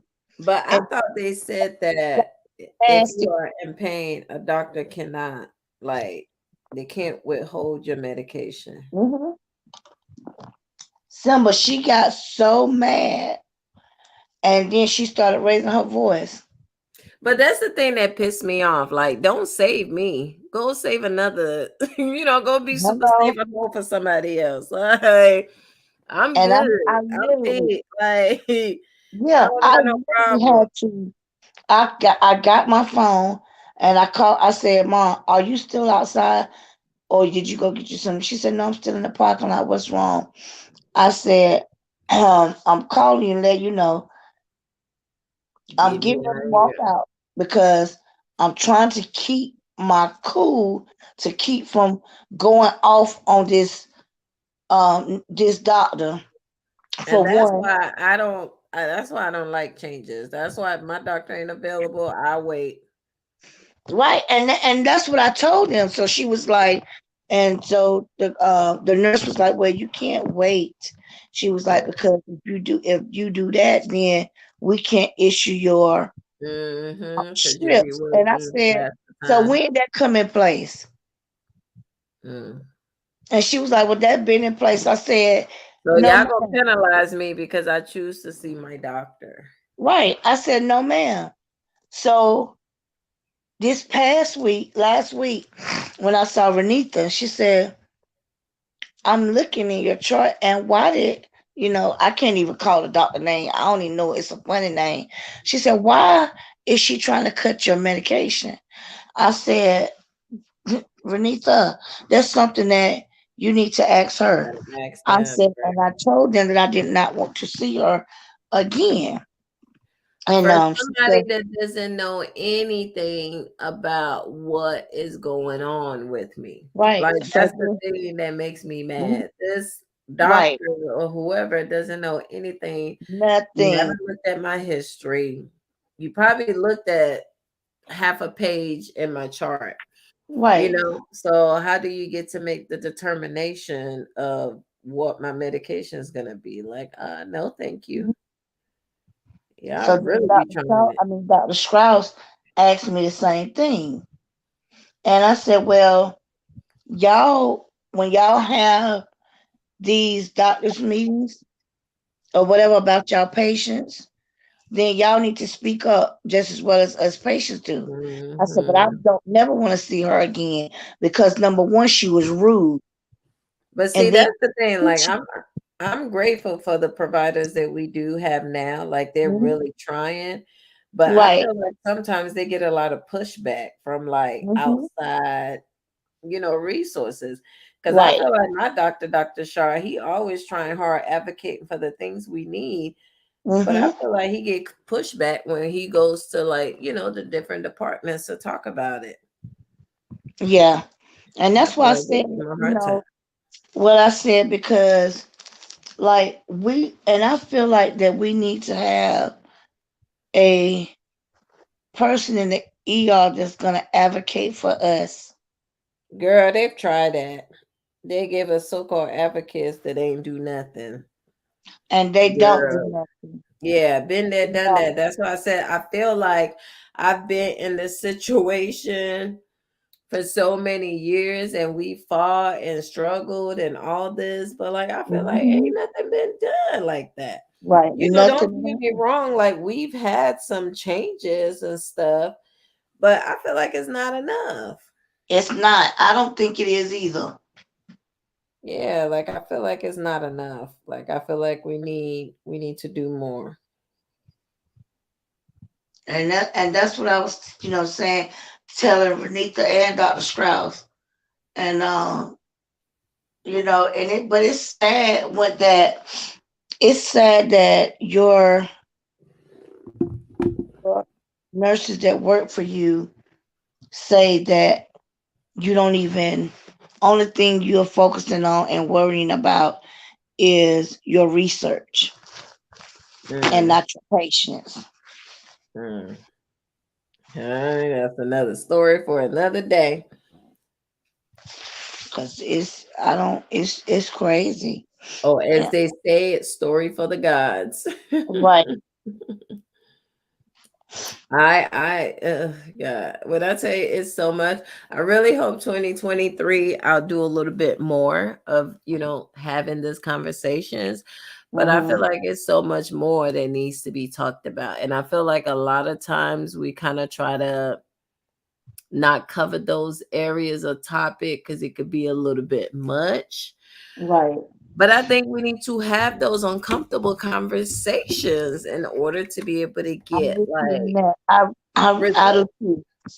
I really Yeah. do. Like that's my goal. That's my New Year's resolution for 2023 to have more uncomfortable conversations. Right. Like let's talk about those things that everybody's so scared and, uncomfortable to discuss. Like let's discuss it. Let's put it on the front and Mhm. let's talk about it so we can find a solution to it. Right. Because they so far they don't have no solutions. No. Nobody can have solutions for us except us. Because I feel like at this time, at this point, like we have others advocating, which we're grateful, Hmm. but nobody knows what we're going through more than us. And I feel like a lot Right. of times we're scared to speak up. Right. And you exactly right. And being scared to speak up has gotten us nowhere. We now need to That's open what I our think. mouth and speak and talk about those uncomfortable conversations, those topics Hmm. that no one really wants to talk about, you know, those things that we really go through. Like, let's now talk about it. Right. Let's stop trying to hide it. Let's talk. Let's talk about those things that we go through in a relationship. Like sometimes a lot Hmm. of people, don't say anything, but you really don't know that, Right. they're with a spouse or a significant other that doesn't really understand the disease, and it becomes kind of hard for them. Hmm. So, let's have those combo. Let's get it out of the way. So I hope for 2023 I'll be able to do a little bit more. And I was gonna delete this live, but I think I'm gonna keep it on. I also Hmm. want to say that for 2023, I hope all my fellow warriors will be able to join and we can have those conversations that are uncomfortable. We can get, you know, we can get the talk done that's gonna not just bring awareness, but it's gonna make us feel better. It's Right. gonna make us feel like, oh, I've said this, I hope people are able to understand a little bit more what I'm going through. So I want to have Hmm. those uncomfortable conversations. Like I want to have those dialogues. I Right. want to talk about it in 2023. I want to do Hmm. better. I want to be able to provide support where it's needed, Right. you know. And if people ask me, oh, why do you advocate so hard, or why do you want to go so hard? I go so hard because I have a niece and a nephew that has sickle cell. And I also see these young children that even at a very young age, they're already advocating Right. and And having to, you have a lot of children that's coming over from peds to adults. and it is a smack in the face. It is a completely Right. different thing. They are, they go from somebody constantly holding their hand and being there for them to just being thrown to the wolves and being treated, Hmm. completely different and just caught off guard. Yeah. So, I have a niece and nephew, and I see, as I say, I see young children that have already started to advocate. And I'm just like, wow, this sucks because they are still too young to be able to understand that, if they go to the ER, they might not be treated right. And they have to tell them, Mhm. no, check my chart and do this. And this is what sickle cell means. And I'm going to be a survivor and I'm going to be a warrior, and they're Right. so young.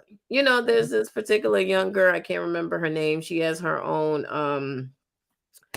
nonprofit for sickle cell. And I look at the way that she advocates and I'm like, wow, this is very impressive, but it's so sad that she has to start so young because she understands the stuff that she's getting ready to face in the future.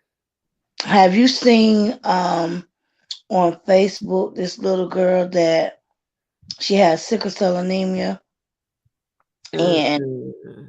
she do she make a post just about every day, Oh no, I have not. and she's I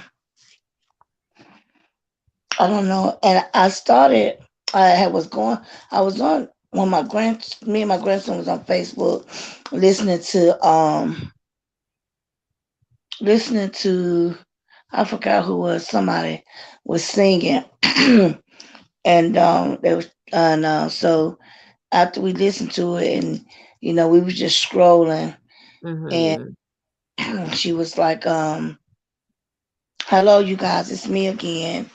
Um, I'm here again today, and my name is such and such, and I have sickle cell anemia, and I just want to tell my warriors, this is this month is probably the hardest month for a lot of us. But remember, you know, we have to bundle up, take our medication, Hmm. drink plenty of fluids, plenty of water, and most of all, don't forget to pray. At such a young age. Yes. That is And she terrible. makes a post just about every day. And she was in the hospital, and she had pneumonia, with the flu Mm. or pneumonia. And she stayed in for a while. She was discharged. And when she got discharged, like the 3 days after, that fourth day, she tried to go back to school. And her Mm. mom, she had to end up calling her mom to come back and pick her up because she started when it was going into another crisis. And Oh, she no. said, it's one thing about us warriors. We have to continue to pray, pray, pray, pray for each other as well as ourselves. Yes. She said, because without God, we're nothing.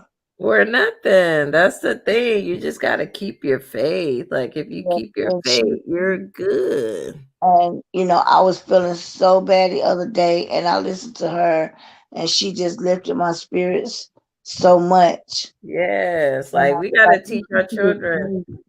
to I keep said, the she's faith. a baby, right? And I was like, oh my Lord. And I was like, she just don't know that, she's helping somebody. And I'm Doing the telling work. you, like, people really don't understand what it means to like keep your faith, because if you keep your faith, you're not going to be living in fear. You see what I'm saying? No, Like, you're going to take you're every really, that's day right. as a great day, and you're going to lift the best. Hi D Brown, Mhm. I miss you, sis. Sorry, but yeah, you're gonna live your day like to the fullest. Like, you're not gonna live thinking, dang, I feel, I don't know, any day now, I might pass any day now. What's gonna happen to me? Like, no, if you had your faith, like you're gonna wake up every day, like, all right, what we gonna get done? This what we gonna get done. Boom, Mhm. boom, boom. Like, Yeah. the other day, when Christmas decorations and stuff went on sale at the day after Christmas. And I was like, you know what? Let me go buy me some. I think next year I'm going to change my, ornaments to this color or whatever. But then, like, Right. if I didn't have my faith, I'd be like, I ain't buying all that because I don't even know if I'm gonna make it to next Christmas. Mhm. Like, no.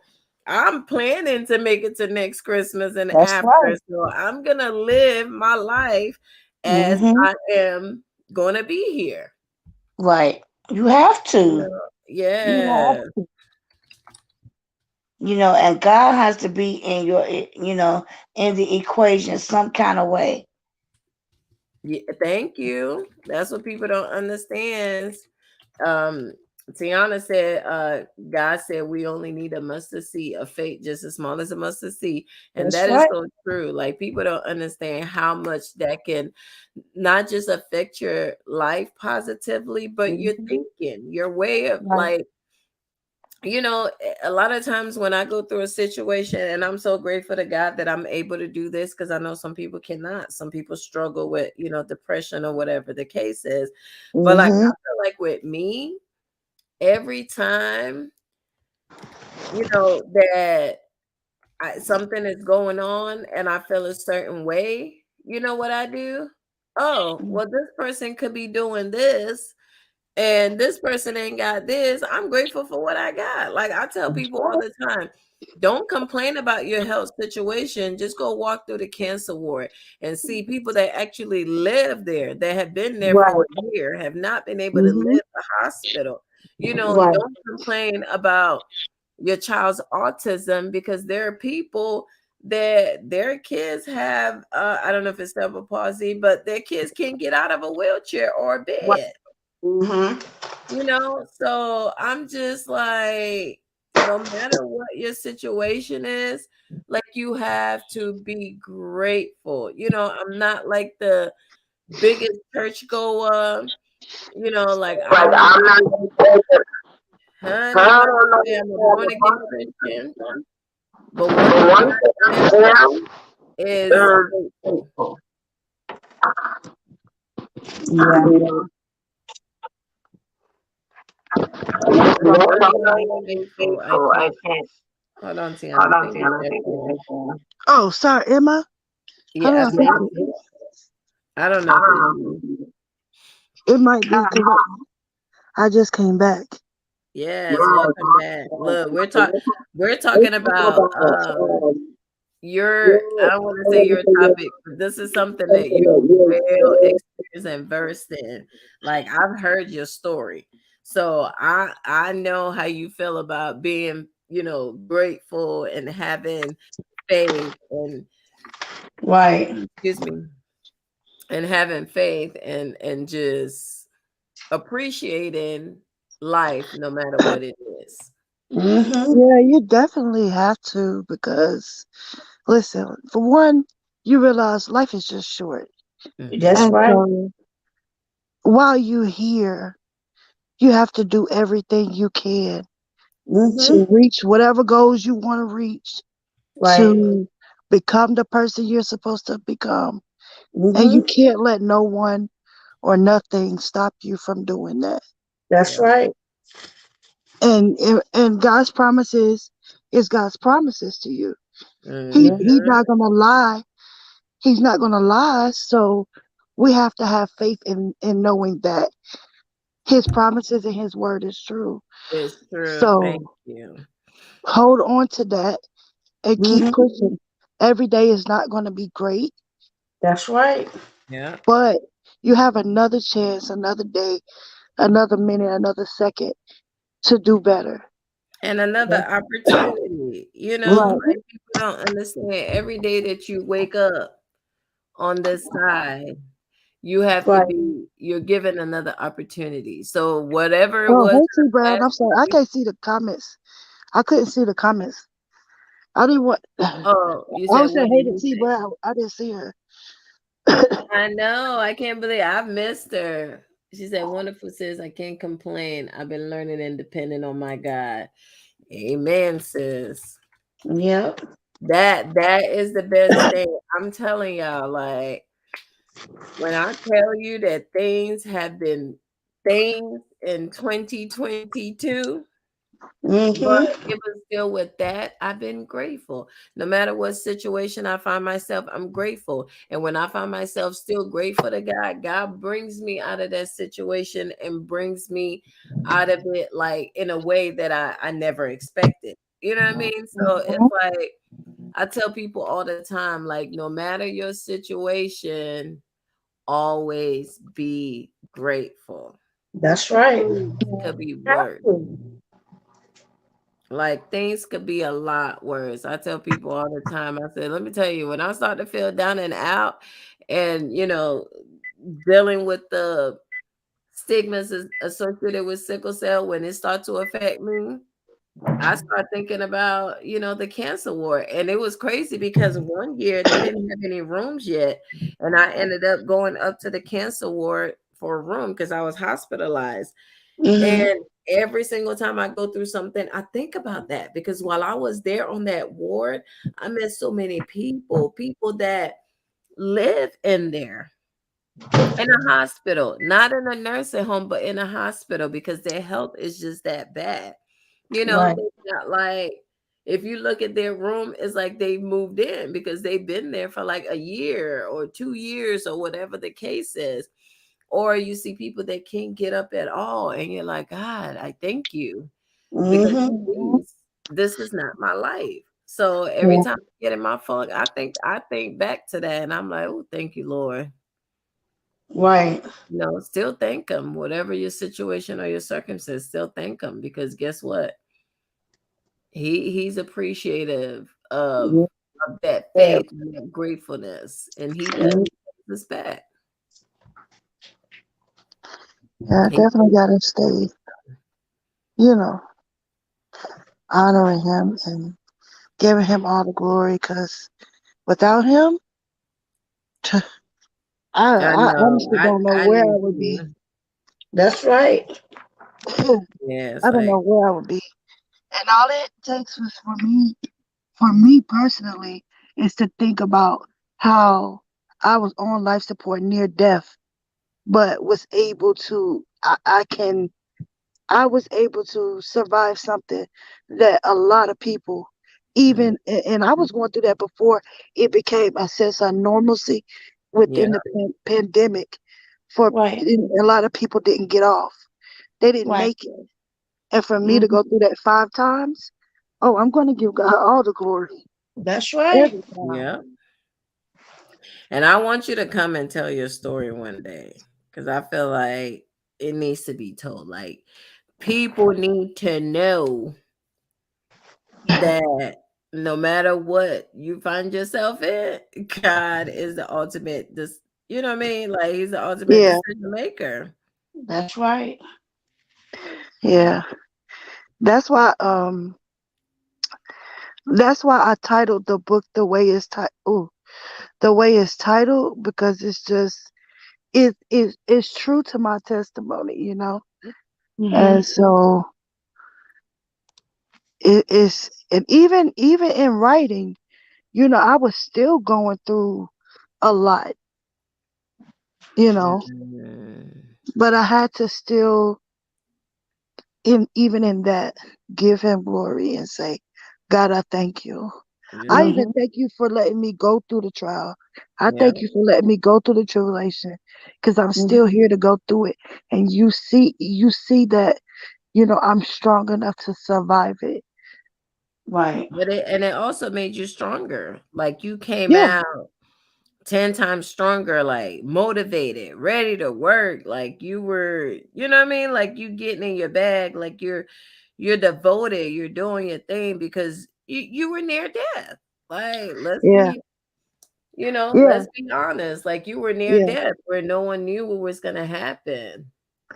yeah. Mm-hmm. And do you remember that time that you had called me when you found out I was in the hospital. Yes. Hospital. That's the first time I went through the whole pandemic, and that's the first time I got COVID was this year. Wow. For Oh, real? wow. Yes, and that was in, I want to say in July, August. No, not July. Maybe August or September. And then a few months later. So when I went in for the flu, right before Thanksgiving, I was in the hospital with the flu, and they was talking about putting me on life support then. But I had to say, God, no, I can't. We're not going down that road again. We can't. Mm-hmm. We can't. No, you brought You me out already 5 times been through it. before. We can't That's go right. there no more. You know. So, Yeah, you already I, been through it. right. Like I never I had to really forgot. go into prayer because they was really talking about, because my oxygen was so low and I had developed pneumonia. And so, I had to really go into prayer, and I said, God, it's no way that you gave me the title of my book to be I survived it. And here it is. I'm in the hospital and they're talking about placing me on life support again. This can't be. That can't be. Wow. And so it didn't. It wasn't. So I'm just forever grateful for Mm. Mm-hmm. even the opportunity to even share with a lot of people and to help people with my story. Wow. Mm. Well, I tell you, like, I can't wait, y'all. I'm telling y'all got to go and the book, order Tiana's book because she has been through a lot. She came out on top. Like, this is something you call, like, what do they call it? A true miracle story. Yeah, Mm-hmm. and it covers a lot. So I do want to give a warning, a trigger warning, because it does cover other things that I've been through, which Well, is, hold on, we're on YouTube. So Mm. unalive situations. Um, Mm. it covers child abuse. It covers Wow. emotional abuse. It covers sexual assault. It You covers went different in. areas. So if you can't take it, mm-hmm. I would suggest not reading it. But I do. It doesn't go into so. It does go into detail, but not so much detail um, that it would be that bad. But I noticed Mm-hmm. some people, can't take stuff like that. But Right. it also tells you how I overcame. So it doesn't just put you in that space with me, but it Mhm. also shows you how I overcame those different obstacles. Mm. I can't wait. I cannot wait to read it because I think that's good. Because not only does it, it just talks about things that you've gone through, and like I said, I hope to God that I You eventually get my will. book I done. can't wait to read it. I want to read it. I You know. Well, will. mine is more so like pregnancy and sickle cell. Like I hate It's to say nothing it wrong on with this live because I've been trying to keep it a secret, but I haven't seen a book yet with anybody, talking about their pregnancy journey. And I know it's different for everyone, but I think we all hmm still kind of I think that go would for be the same. good. Yeah, so I think that's Yeah. what I want to do. Mm-hmm. It would But definitely help. Like I would love to read something like that, especially yeah, to kind of dealing with prepare you. Right. yeah, exactly. Especially dealing with health issues. Yeah, because Mm-hmm. And I feel like I didn't have, anybody to kind of help me. Like, don't get me wrong. I've had I've had people say, "Oh, well, this is what I went through," or blah blah blah. But like the important stuff, nobody prepared me, and everybody that I knew had their babies long time ago. Like I'm a late bloomer. I had my kids kind of late. Yeah. So it's like people are like, I don't know how they do it now, but many years ago, they had me doing this and a blood transfusion and that. So I feel like more recent as to things that they had me do and some of the risks that I had, like I think it would be a good book. So Yeah. I don't know. We'll see. Did you have a so did you deliver natural for both of your kids, Simba? Girl, heck no. My kids were early. They were both of them were planned C-section. Mm-hmm. Oh, Yeah, okay. because we can't carry our kids to term. I mean, we can, but it doesn't really happen for sickle cell patients. You know what I Right. mean? Because like they worry about the medication that we're taking, which they asked us to not stop taking. Like I had Right. eventually stopped taking my pills because I was reading. That's the problem. Like this is why I need to write the book. But I was reading a book that said, when you're on pain medication, your child might, be addicted to it and all this stuff. So I Mm-hmm. stopped taking it. And me stop taking it caused the crisis, which made my heart rate go up, the baby's heart rate go up. And so the doctor had to come in and tell me, like, we get that, you're trying to be proactive, but you need to take the medication. Like take it Right. as prescribed, you're long lasting 2 times a day, like you've been doing. Because if you go into a crisis, then the baby goes into a crisis because all your vitals are up and all that stuff. So they're Mm-hmm. like, no, you can't stop taking your medication. Like you got to keep taking it. So I was like, all right, fine. So I kept taking it. But man, let me tell you, like I was one of those people like, I don't want my baby addicted. But little did I know that it could cause like even worse, you know, Mm-hmm. worse Yeah. problems. So I It think yeah. It really could. some It really important can. things, yeah, like stuff like that. I feel like that's important, but nobody tells you because when you Google it, Google will tell you, yeah, your baby's gonna be addicted to pain medication, and you start being paranoid and And stuff. that's not true at all. And that's not true because That so would be a great book, Sickle. You I need know to I do need it, to work on it. even if you was to That's like what somebody sign up. said. They It said even takes if it's six. 10 pages. Like Yeah, I was like, okay. yeah. Even if I mean, because usually it takes about 6 to 8 months for it to come out. Um, like I started writing in May, but it takes Hmm. about 6 to 8 months before Mm-hmm. it's actually all the way out available, all of that. So you Uh, have time. Like if you want to start with the publisher, they have a well, the one I'm with have a payment plan thing that you could get be on, and just start the process so that you have someone who's able to kind of give you guidance go on, through. like if you get stuck, Mhm. like how do I do this, or, you'll have Mhm. kind of like a guidance type of I thing. think I think I'm gonna do that. I think I'm gonna call you this week and Yeah, but start the that'll be great. I process. think that would be great. I haven't Yeah. seen anything like that, Oh, good but I night, think it would Deacon help people. Brown. We love you too. I miss you. You Good need to night. call me Love in you. 2023. Love you too, sis.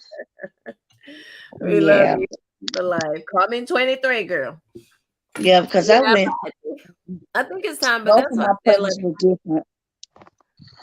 but I think that's why I need to start making more time for me and my goals and the things that I want to do. Like now I'm up. I was a little sleepy when I went live, but now I'm up. But I think you know what? Y'all got me motivated. I think I'm gonna you know, put some things Yeah. down on a paper or a typewriter.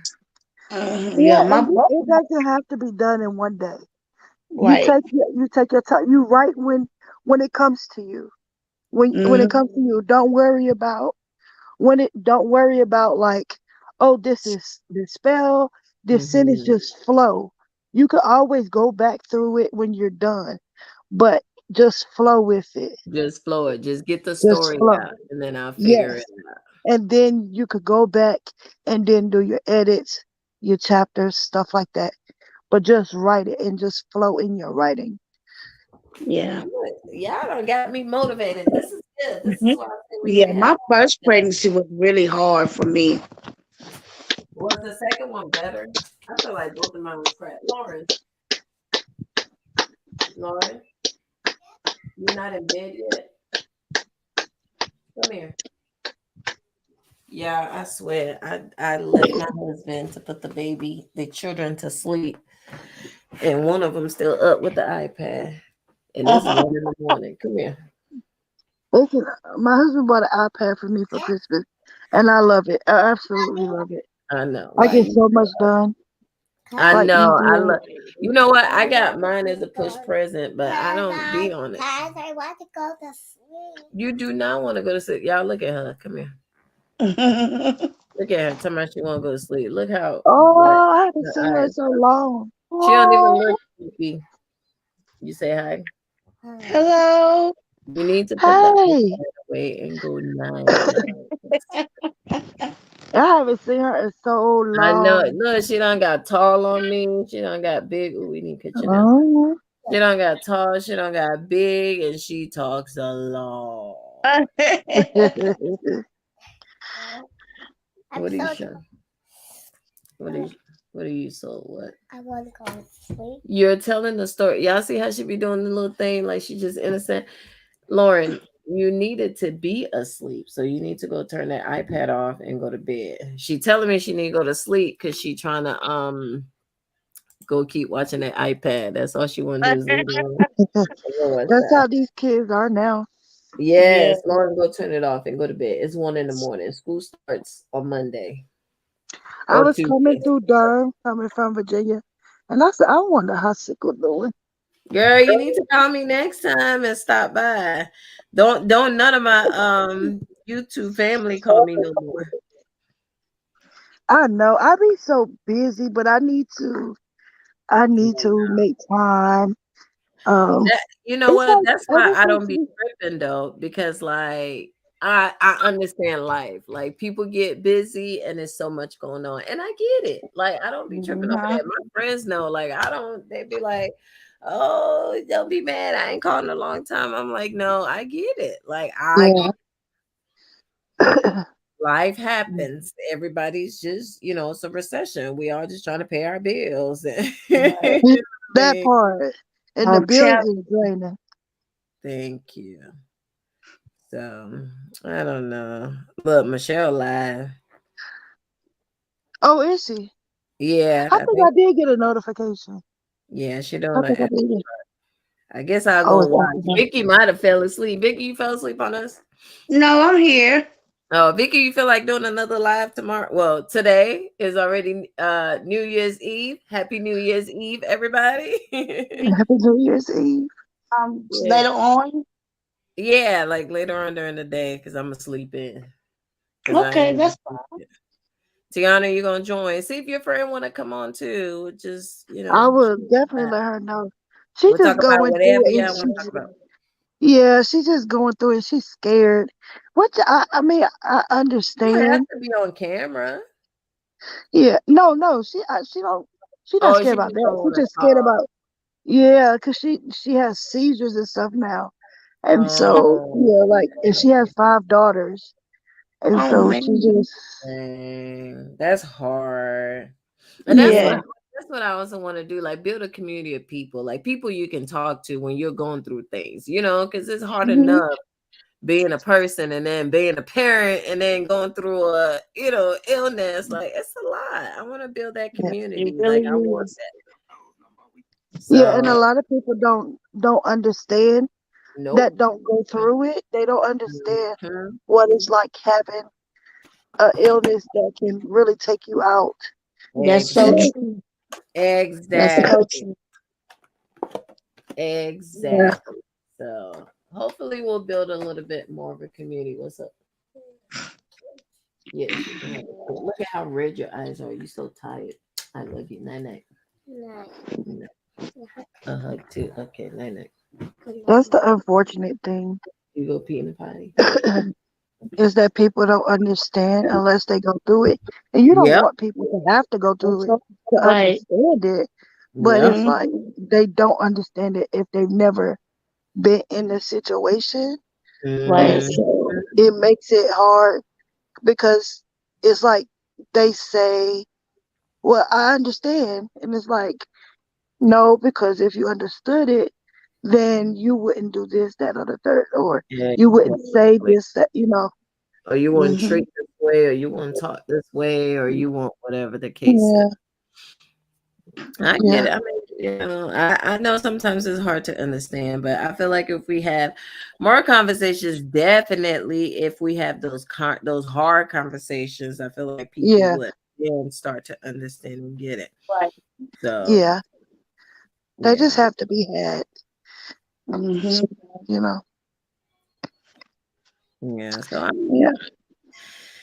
I'm gonna hope it'll be better, but I'll be back on later on today. Hopefully, more people will be able to join. Maybe I'll try to do a little earlier and see if more people would, be on. Okay. Okay. But I appreciate you ladies for coming to talk to me and not making me talk by myself. I love you Oh, both. And No I'll see you problem. tomorrow. Tiana, you coming over there to Michelle Live? yeah. Yeah, I'm about to Okay. come now.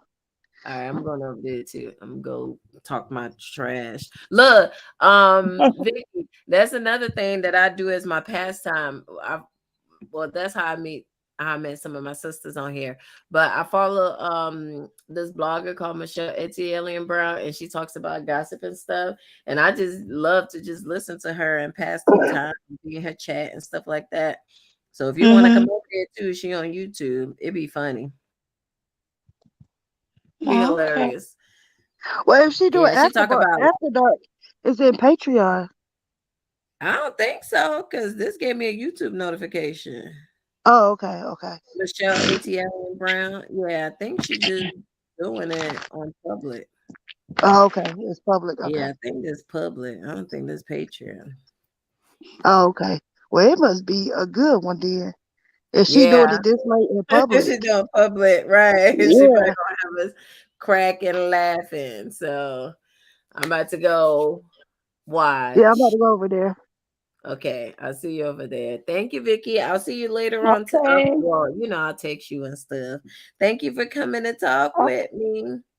problem. No problem. All right, love you. I'll see y'all Bye. later.